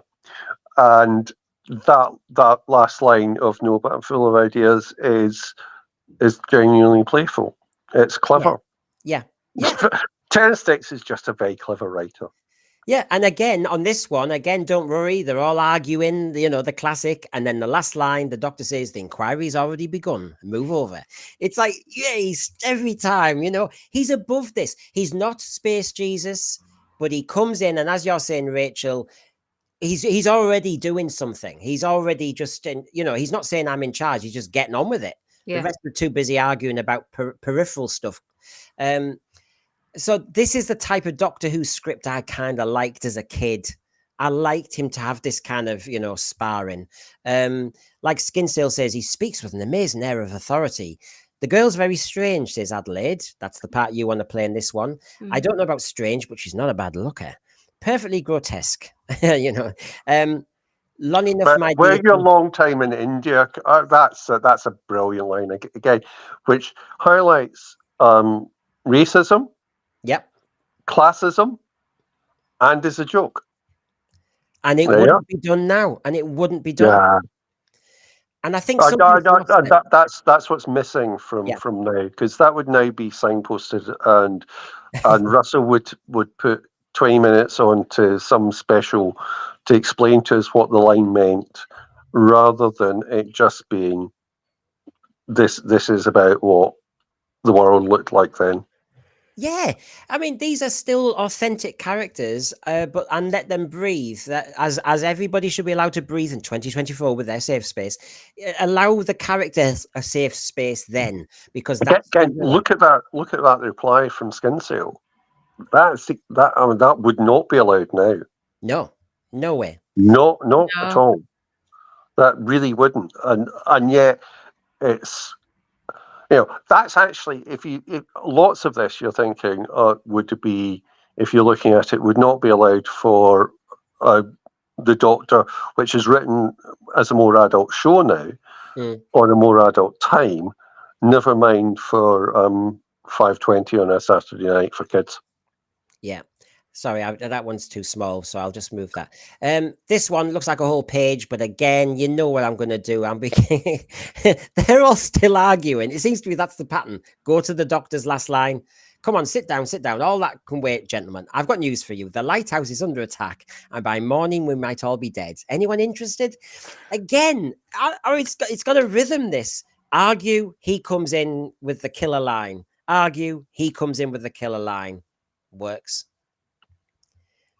I don't know. I mean, Tom Baker's got the best stuff here. They're all getting bogged down, and he just has to come in. I mean, he doesn't have to exert himself, Rachel, as an actor. He just has to come in and, kill the scene, so to speak. He's already got his, well, by this point, he's definitely got his Doctor established for sure. By this point, so it just commands. The authoritarianism is there just naturally. Yes. And all of those actors playing the guest cast are actually really good. Yeah. And they create the right sort of tension for these scenes as well. So I think it just makes it even easier when they are that good. Yeah, I loved Ruben's character. I just loved how he played it, classic. So Doctor and Harker here. Ruben, I thought you said you'd seen him. Yeah, going up the stairs. And this is the jokey bit with the Savage. Because Leela's been trying to tell him, something, and then he listens to Harker, and then he says, "Come on, Savage." And this is when you think, oh, I like this. As a script, it seems to be saying the Doctor has an affection for his companion, and there's a bit of banter there. Obviously, in real life, you'd think, but I just think it just serves well, and I don't feel as I see lines like this anymore. On this one, what have I got on this one? Oh, we're all under threat. The classic. I mean, this is just sort of like we needed. I need not to see the Rutan. Just please keep describing him with different clues, and I just need this kind of dramatic talk. When he obviously. Didn't you always like a scene in old Doctor Who where the Doctor says you're all going to die, and then you watch the reaction, or we're getting attacked from an alien from another planet, and you watch their reaction because you're in the know. I used to always like that, and it happens here. You know, people saying, "Are you mad? You can't be serious. I'm a man of intelligence, of education." I used to always love to think, I believe the Doctor. It's all right. You're the. I just always liked that. Just seems to work. And the last one, we've been mentioning it, I don't know how many times now, the H.G. Wells reference. There it is. I've never been more serious, Colonel. We are facing an enemy of greater power than you can dream of. Oh, I do appreciate the scientific romanticism of Mr. Wells, Doctor, but Herbert may have a few unimportant facts wrong, but his basic supposition is sound enough. And that's where, as you said, Hugh, I think it places it in the time line, really. It doesn't just place it in time, because you immediately have the reference that the Doctor knows Wells because he refers to him by his first name. Yeah. Which, I doubt if... I think when I was 13, I knew Herbert was his first name. I'm not sure. I'm not entirely sure. But, it's just one of those clever things. It's not overwritten. Yeah, well, and that's something with Doctor Who that needs to be. I mean, I've got Heather in the. I was going to say margin, I nearly did. Heather said, "I'm just missing clever writing now. It makes me so sad that RTD doesn't have a clue about how to be clever like this." Yeah, and she adds, "Does Gatwa even have anything close to clever lines like this?" And I think that is the point. I think if you look at lots of Russell's writing, he can write clever lines. I think this goes back to the whole problem that we've discussed before, is he's not trying to write clever lines now. He's trying to write funny lines. Yeah. He's not trying to write clever lines because he is signposting stuff because he feels the need to signpost stuff because he's angry. All the stuff that Terence Dicks is putting in here is because Terence Dicks thinks it's amusing, or wouldn't it be good to do this? And Russell Davies has that ability. He's just doing something entirely different now, which is trying to bludgeon you over the head with a message. You see, when I get asked about which RTD stories would I actually recommend, obviously I wouldn't recommend anything from the newer stuff that he's done. I always point them in the direction of Midnight. Yes. Absolutely. Because that's got none of the nonsense, none of the jokes. It's bottled and it's very intense. Yes. And it's almost a Base Under Siege kind of, isn't it? It's kind of they're stuck. Again, the enemy is in your imagination, really. There are some fairly obvious messages there, but they aren't, "Oh, look, it's the alien," or "Oh, look, it's the bad person." It is about fear, and it's written from the point of view of the person fearing rather than the person being told, "This is what you should be worrying about," that people get scared. Yeah. Now, when you watch Horror of Fang Rock, everybody, I've got to mention this before we conclude this element, which is the Rutan has been upgraded. And actually, I'm always trying to get those makers on.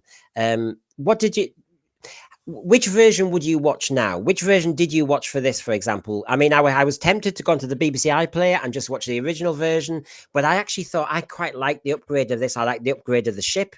I like the upgrade of that lovely silhouette, that red silhouette in the background of the lighthouse. I loved what they did with the Rutan. I'll just quickly show the shots and then I'll get your feedback. That was the original when he was possessed.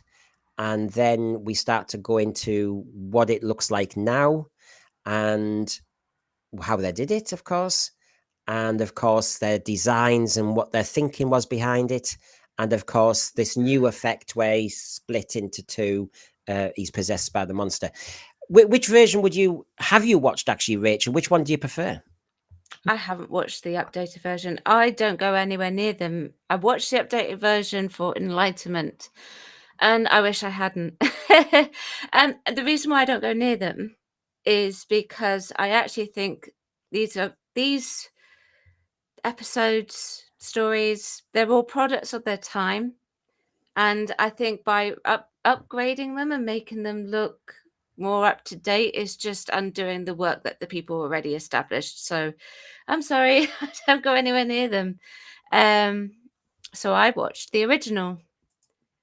Yes. It is, well, it's not an ethical point, but there is a point here creatively, isn't it, about whether, I mean, I was arguing the toss, remember in season 1, about how dare you change Sutekh, which is somebody else's work, which is vandalism to a degree, or disrespect. Hugh, where do you stand on this? Is this, I know what the argument is this, isn't it? If you don't want to watch this version, just watch the other version on the Blu-ray. You don't have to watch this version. But the fact, in a way, what Rachel's saying is they're doing it though, aren't they? I mean, they are. So I think as I've said before, hand shot first. Mm-hmm. So I did Star Wars reference in terms of that. Updates, no. Original, always just hand shot first. If this was a new creature now, what would you think in the way they've Oh, realized? I mean, so to be fair, so again, I remember watching this and thinking, this is one of the few things I do remember fairly clearly, that it's another fairly crap monster. But I never cared. I never cared about fairly crap monsters. I thought sometimes it could have been done better, and I wondered why they didn't spend slightly more in order to do it better. But that was never the reason why I watched Doctor Who. I didn't watch it for the monsters. Pretty much all of the sci-fi I watched at that stage had fairly crap monsters. But effects were fairly useless even then. Yeah. You thought that, it's no. People go, oh, it looked good then. No, it didn't. It generally looked bad. So I never cared. It was just a representation. Again, it's like theatre where stuff happens and you are meant to imagine. So I was having a discussion. I don't know if anyone goes to the opera a lot, but the Royal Opera House does some fantastic adaptations, which I used to go to and get into cheap, because that's what I used to do. You get cheap tickets and you'd stand. And even then, I hated paying for the special effects because I've got an imagination. Yeah. And actually, as long as it sort of gives me something and tells me what it's meant to be, I'll imagine the rest of it. But no, I'm uninterested in updates. I suppose. I mean, I'm looking at what the thread's saying, and it's interesting. So we've got Heather who says, "I think I only know the original." Jamie Tron says it's painting over the Mona Lisa's head. This is what this is. Robbie Bonham never liked the upgraded 5 Doctors. SJ, I agree. I stay away from new upgraded versions of Classic Who. David Harding, I put this up earlier, agreed with you, Rachel, and your point. Richard Brown says Day of the Daleks is a good upgrade. Now, this is the key, isn't it? Which is, I'm wondering, Hugh, whether I know what you're saying, because I was brought up with the original and it never bothered me then. But I suppose if you were bothered by a story, so somebody said The Day of the Daleks, where it's let down sadly, and it doesn't spoil it, but it's let down in visually in that last moment when they're attacking, and there's only a couple of them. That in the upgrade, there's a few more. Yeah, if it bothers you, then you've got that. Other than that, you don't need it. If you're bothered by the Dalek invasion of Earth and it looks as though a Kettle's invading Earth, then you can see an upgraded Kettle. There you go.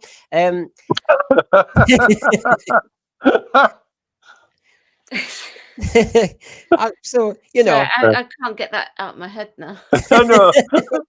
The attack of the kettle. Oh, No, the the attack of the upgraded kettle. I want the upgraded kettle. I want. The Who-Pets are going to have to do the attack of the kettle. Sorry, that's it. Yeah, I know. officially. Mind you, the British police, it's a tactic. You kettle people, don't you? But yeah, yeah, I suppose, yeah, I'm not saying per se upgrade everything to death. And I think season 25's had some heavy upgrades as well with Happiness Patrol and that. But I suppose if you are a mad Doctor Who fan and you think, oh, I just struggled to watch that scene and they've upgraded it, thank you.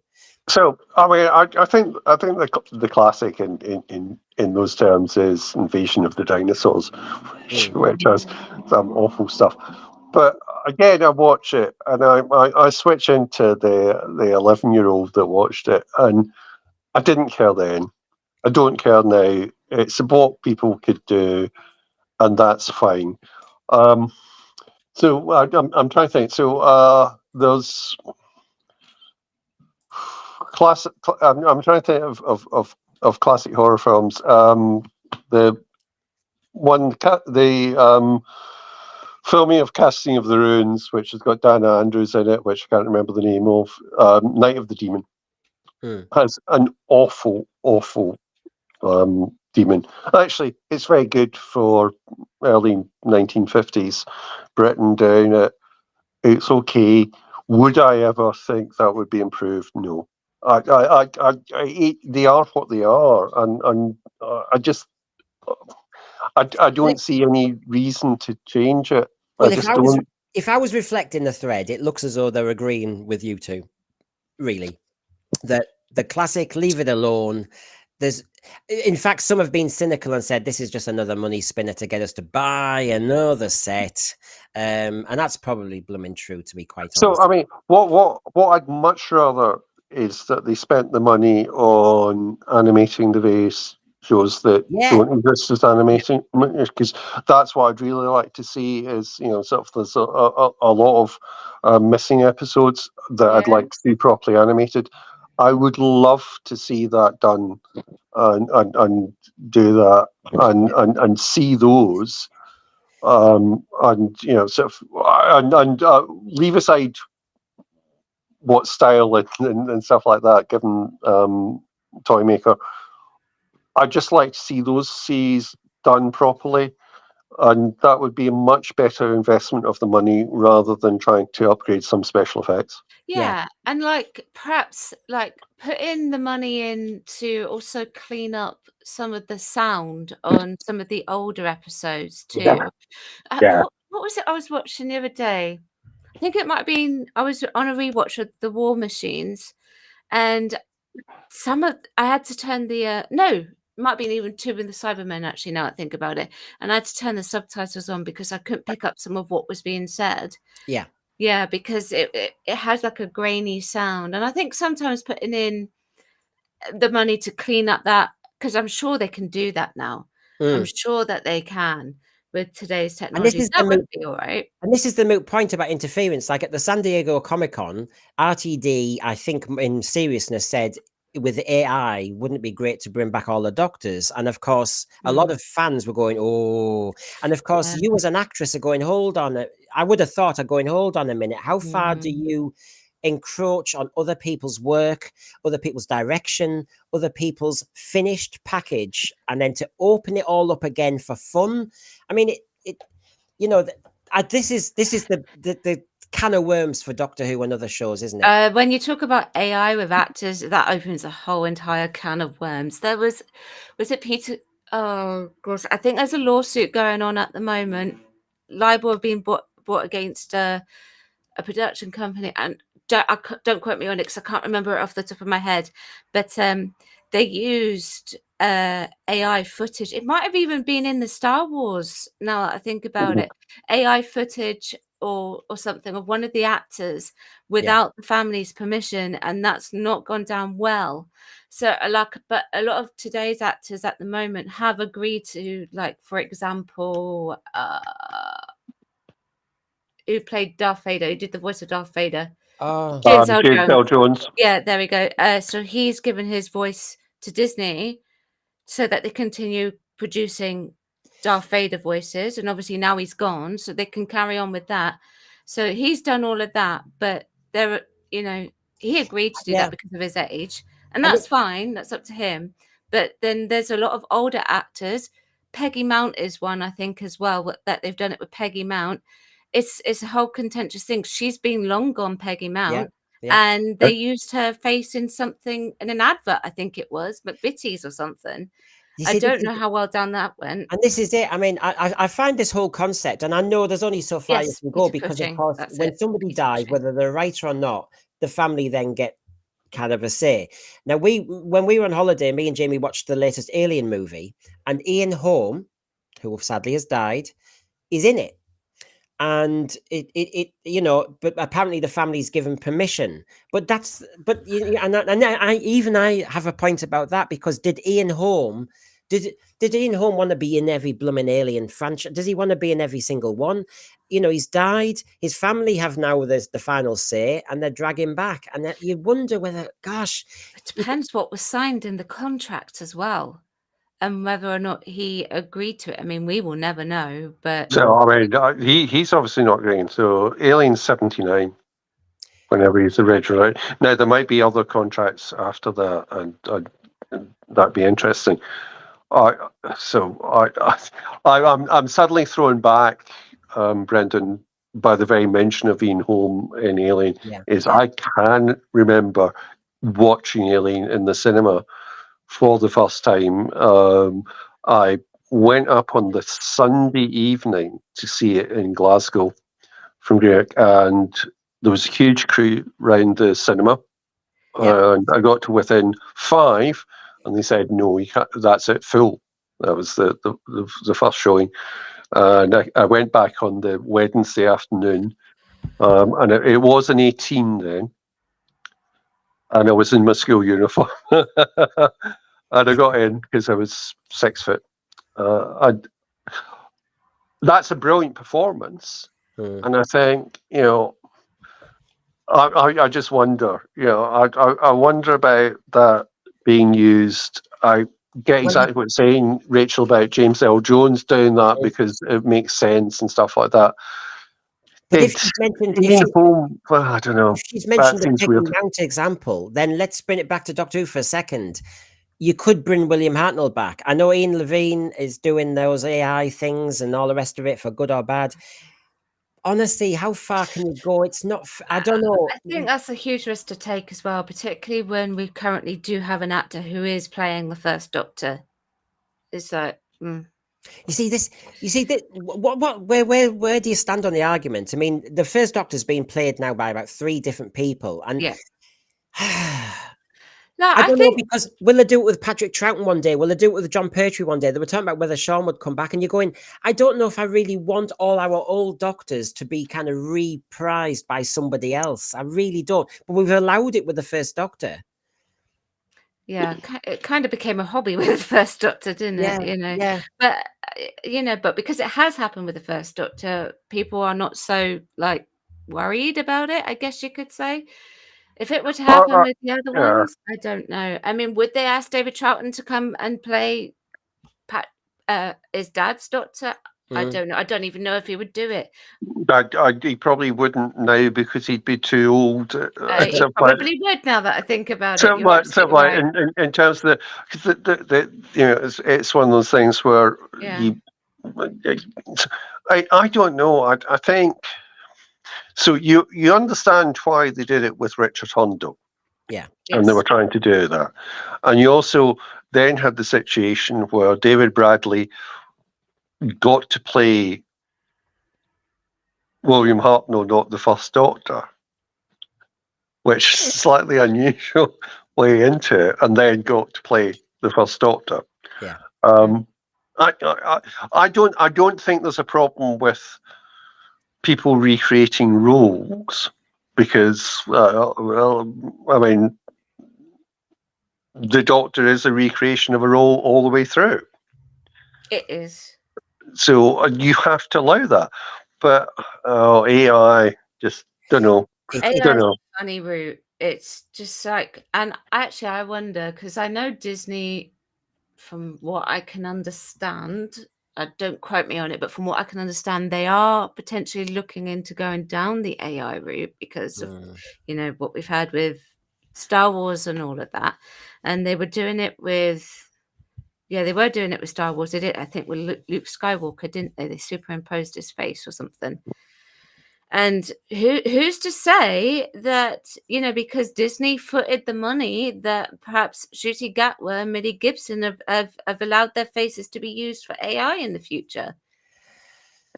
I'd expect that they probably have signed up to that. Yeah. Simply because I would. So I'm a cynic, so that's one thing. But B, I sort of worked in IT for 40 years.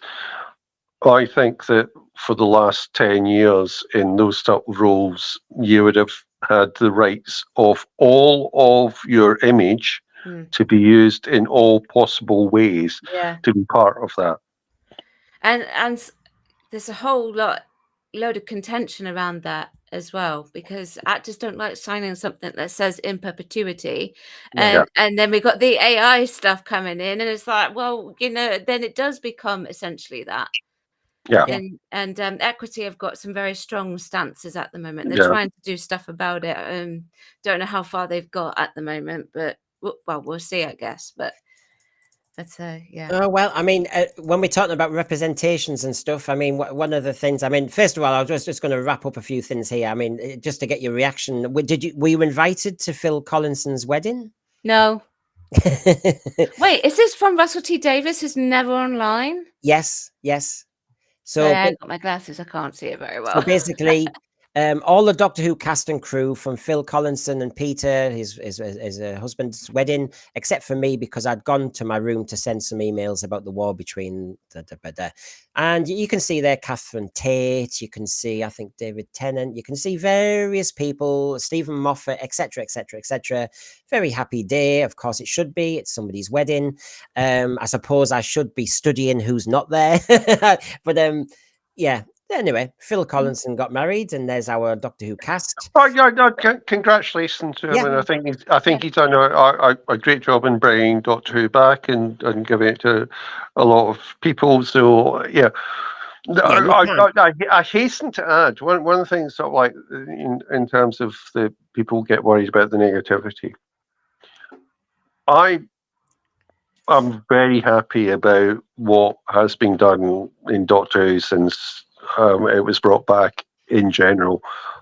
I'm critical about some parts of it, but I have no ill will to Russell Davies or David Tennant or anyone whatsoever. I hope they have a lovely, lovely life. I hope they enjoy everything about what happens. I may disagree about some of the writing, and Chris Chibnall may be a hack, but I still hope he has a lovely life. Yeah, well, that's what I mean, Hugh. I will show these things because they're tittle-tattle, but you'll see on the sense for you that we don't spend 2 hours discussing something that's not there. Archie, have you heard, Rachel, about... I was away in Canada. I just saw this flash up. Do you know who she is or anything?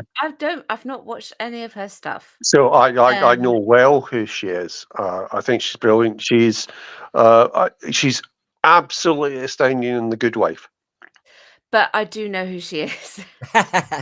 Right.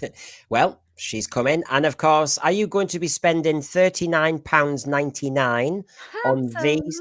Yeah, I know. On these two? No. I think they're taking a risk, aren't they? I mean, I do get my character options, but and this is an online exclusive, but £39.99, and this has not been a season that's landed that well. The weird thing behind this is that they're only just doing it, and the reason, one of the things I said earlier, don't get me started on this. Right, okay. One of the things that really irritates me about not Ruby, but the Ncuti one is that they're sending out it with the boom one, so you can like recreate your own like moment of like yeah, you can blow him up. Why? You can see like how many videos on YouTube are going to occur. People are going to buy it just for the sake of having Yeah, a boom. how- Like, Yeah, oh you can my. retcon Doctor Who and just get rid of him early doors. Yeah, At least it seems that we have a recognizable costume for him. seems to be the case. Yeah. Although I know there's a lot of talk saying that'll be so easy to change, but there you go, Yeah. £39.99. I can see the thread are going. Is that each? No, for the whole set. Oh, okay. All right, okay. Well, So I'll yeah, for a minute. Whew. I thought inflation was starting to steady. I mean, that's a hell of a. I'd rather Oh, these are the cool. ones I want. These are the ones I want. Not these are the ones everybody's looking for. They're cool. They are. These are going to be in the shops, whereas these are online exclusives. To get the. I just boom. want to note something. I haven't actually seen any merchandise for the Ncuti Gatwa Doctor until I was in Waterstones the other day with my mum, and my mum goes, "Oh, Rachel, what's the name of the new Doctor?" And I said, "Oh, that's Ncuti Gatwa. Why?" And she said, "Oh, he's up there on an annual. That's the only thing I've seen, like Yeah. merchandise-wise. I know they've released the books and that, but that's the only thing I've seen in the shops, other than the Doctor Who magazine, of course, which that's different. But yeah, it's the only thing." It's a bit like I've been away 3 weeks, and it's been. I mean, I know you on your channel and a few channels have talked about has Ncuti resigned or been sacked, but apart from that, it's been extremely quiet, and RTD's been very quiet. Yes, it has. I think he's been told. Do you reckon? It's a possibility. Something is definitely. Well, he keeps changing his story, so something has gone down, I think. Yeah. So, please join us on Sunday.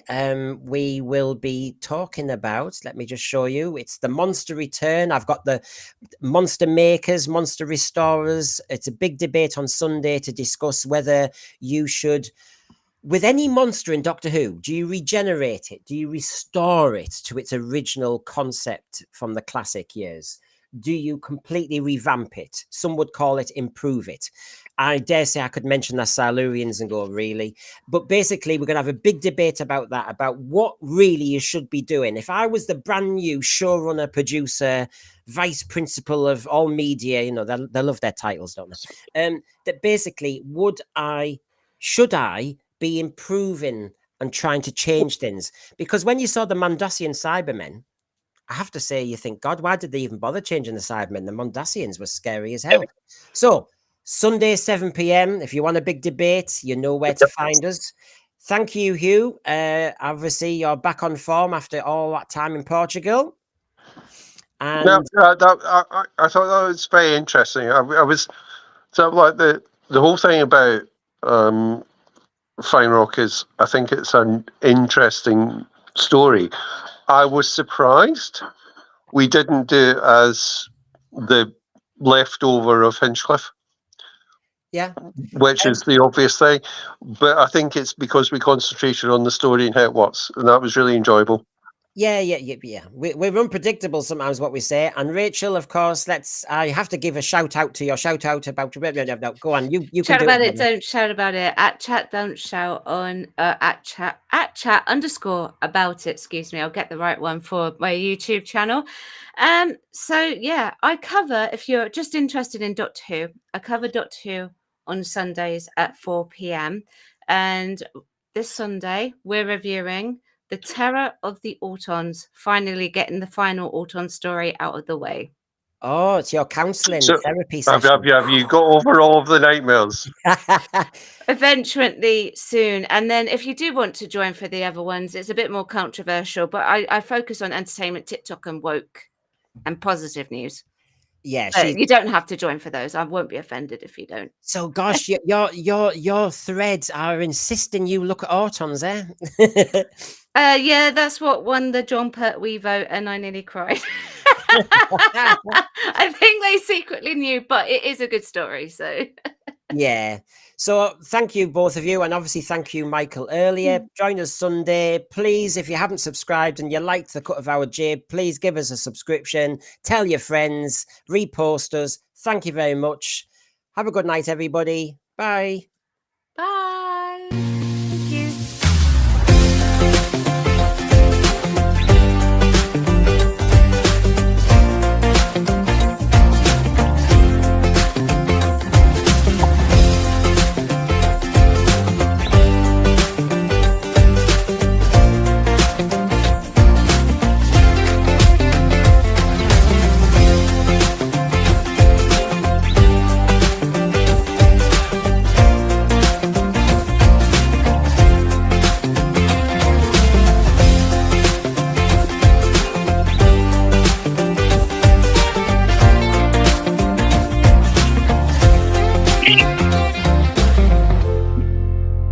everyone.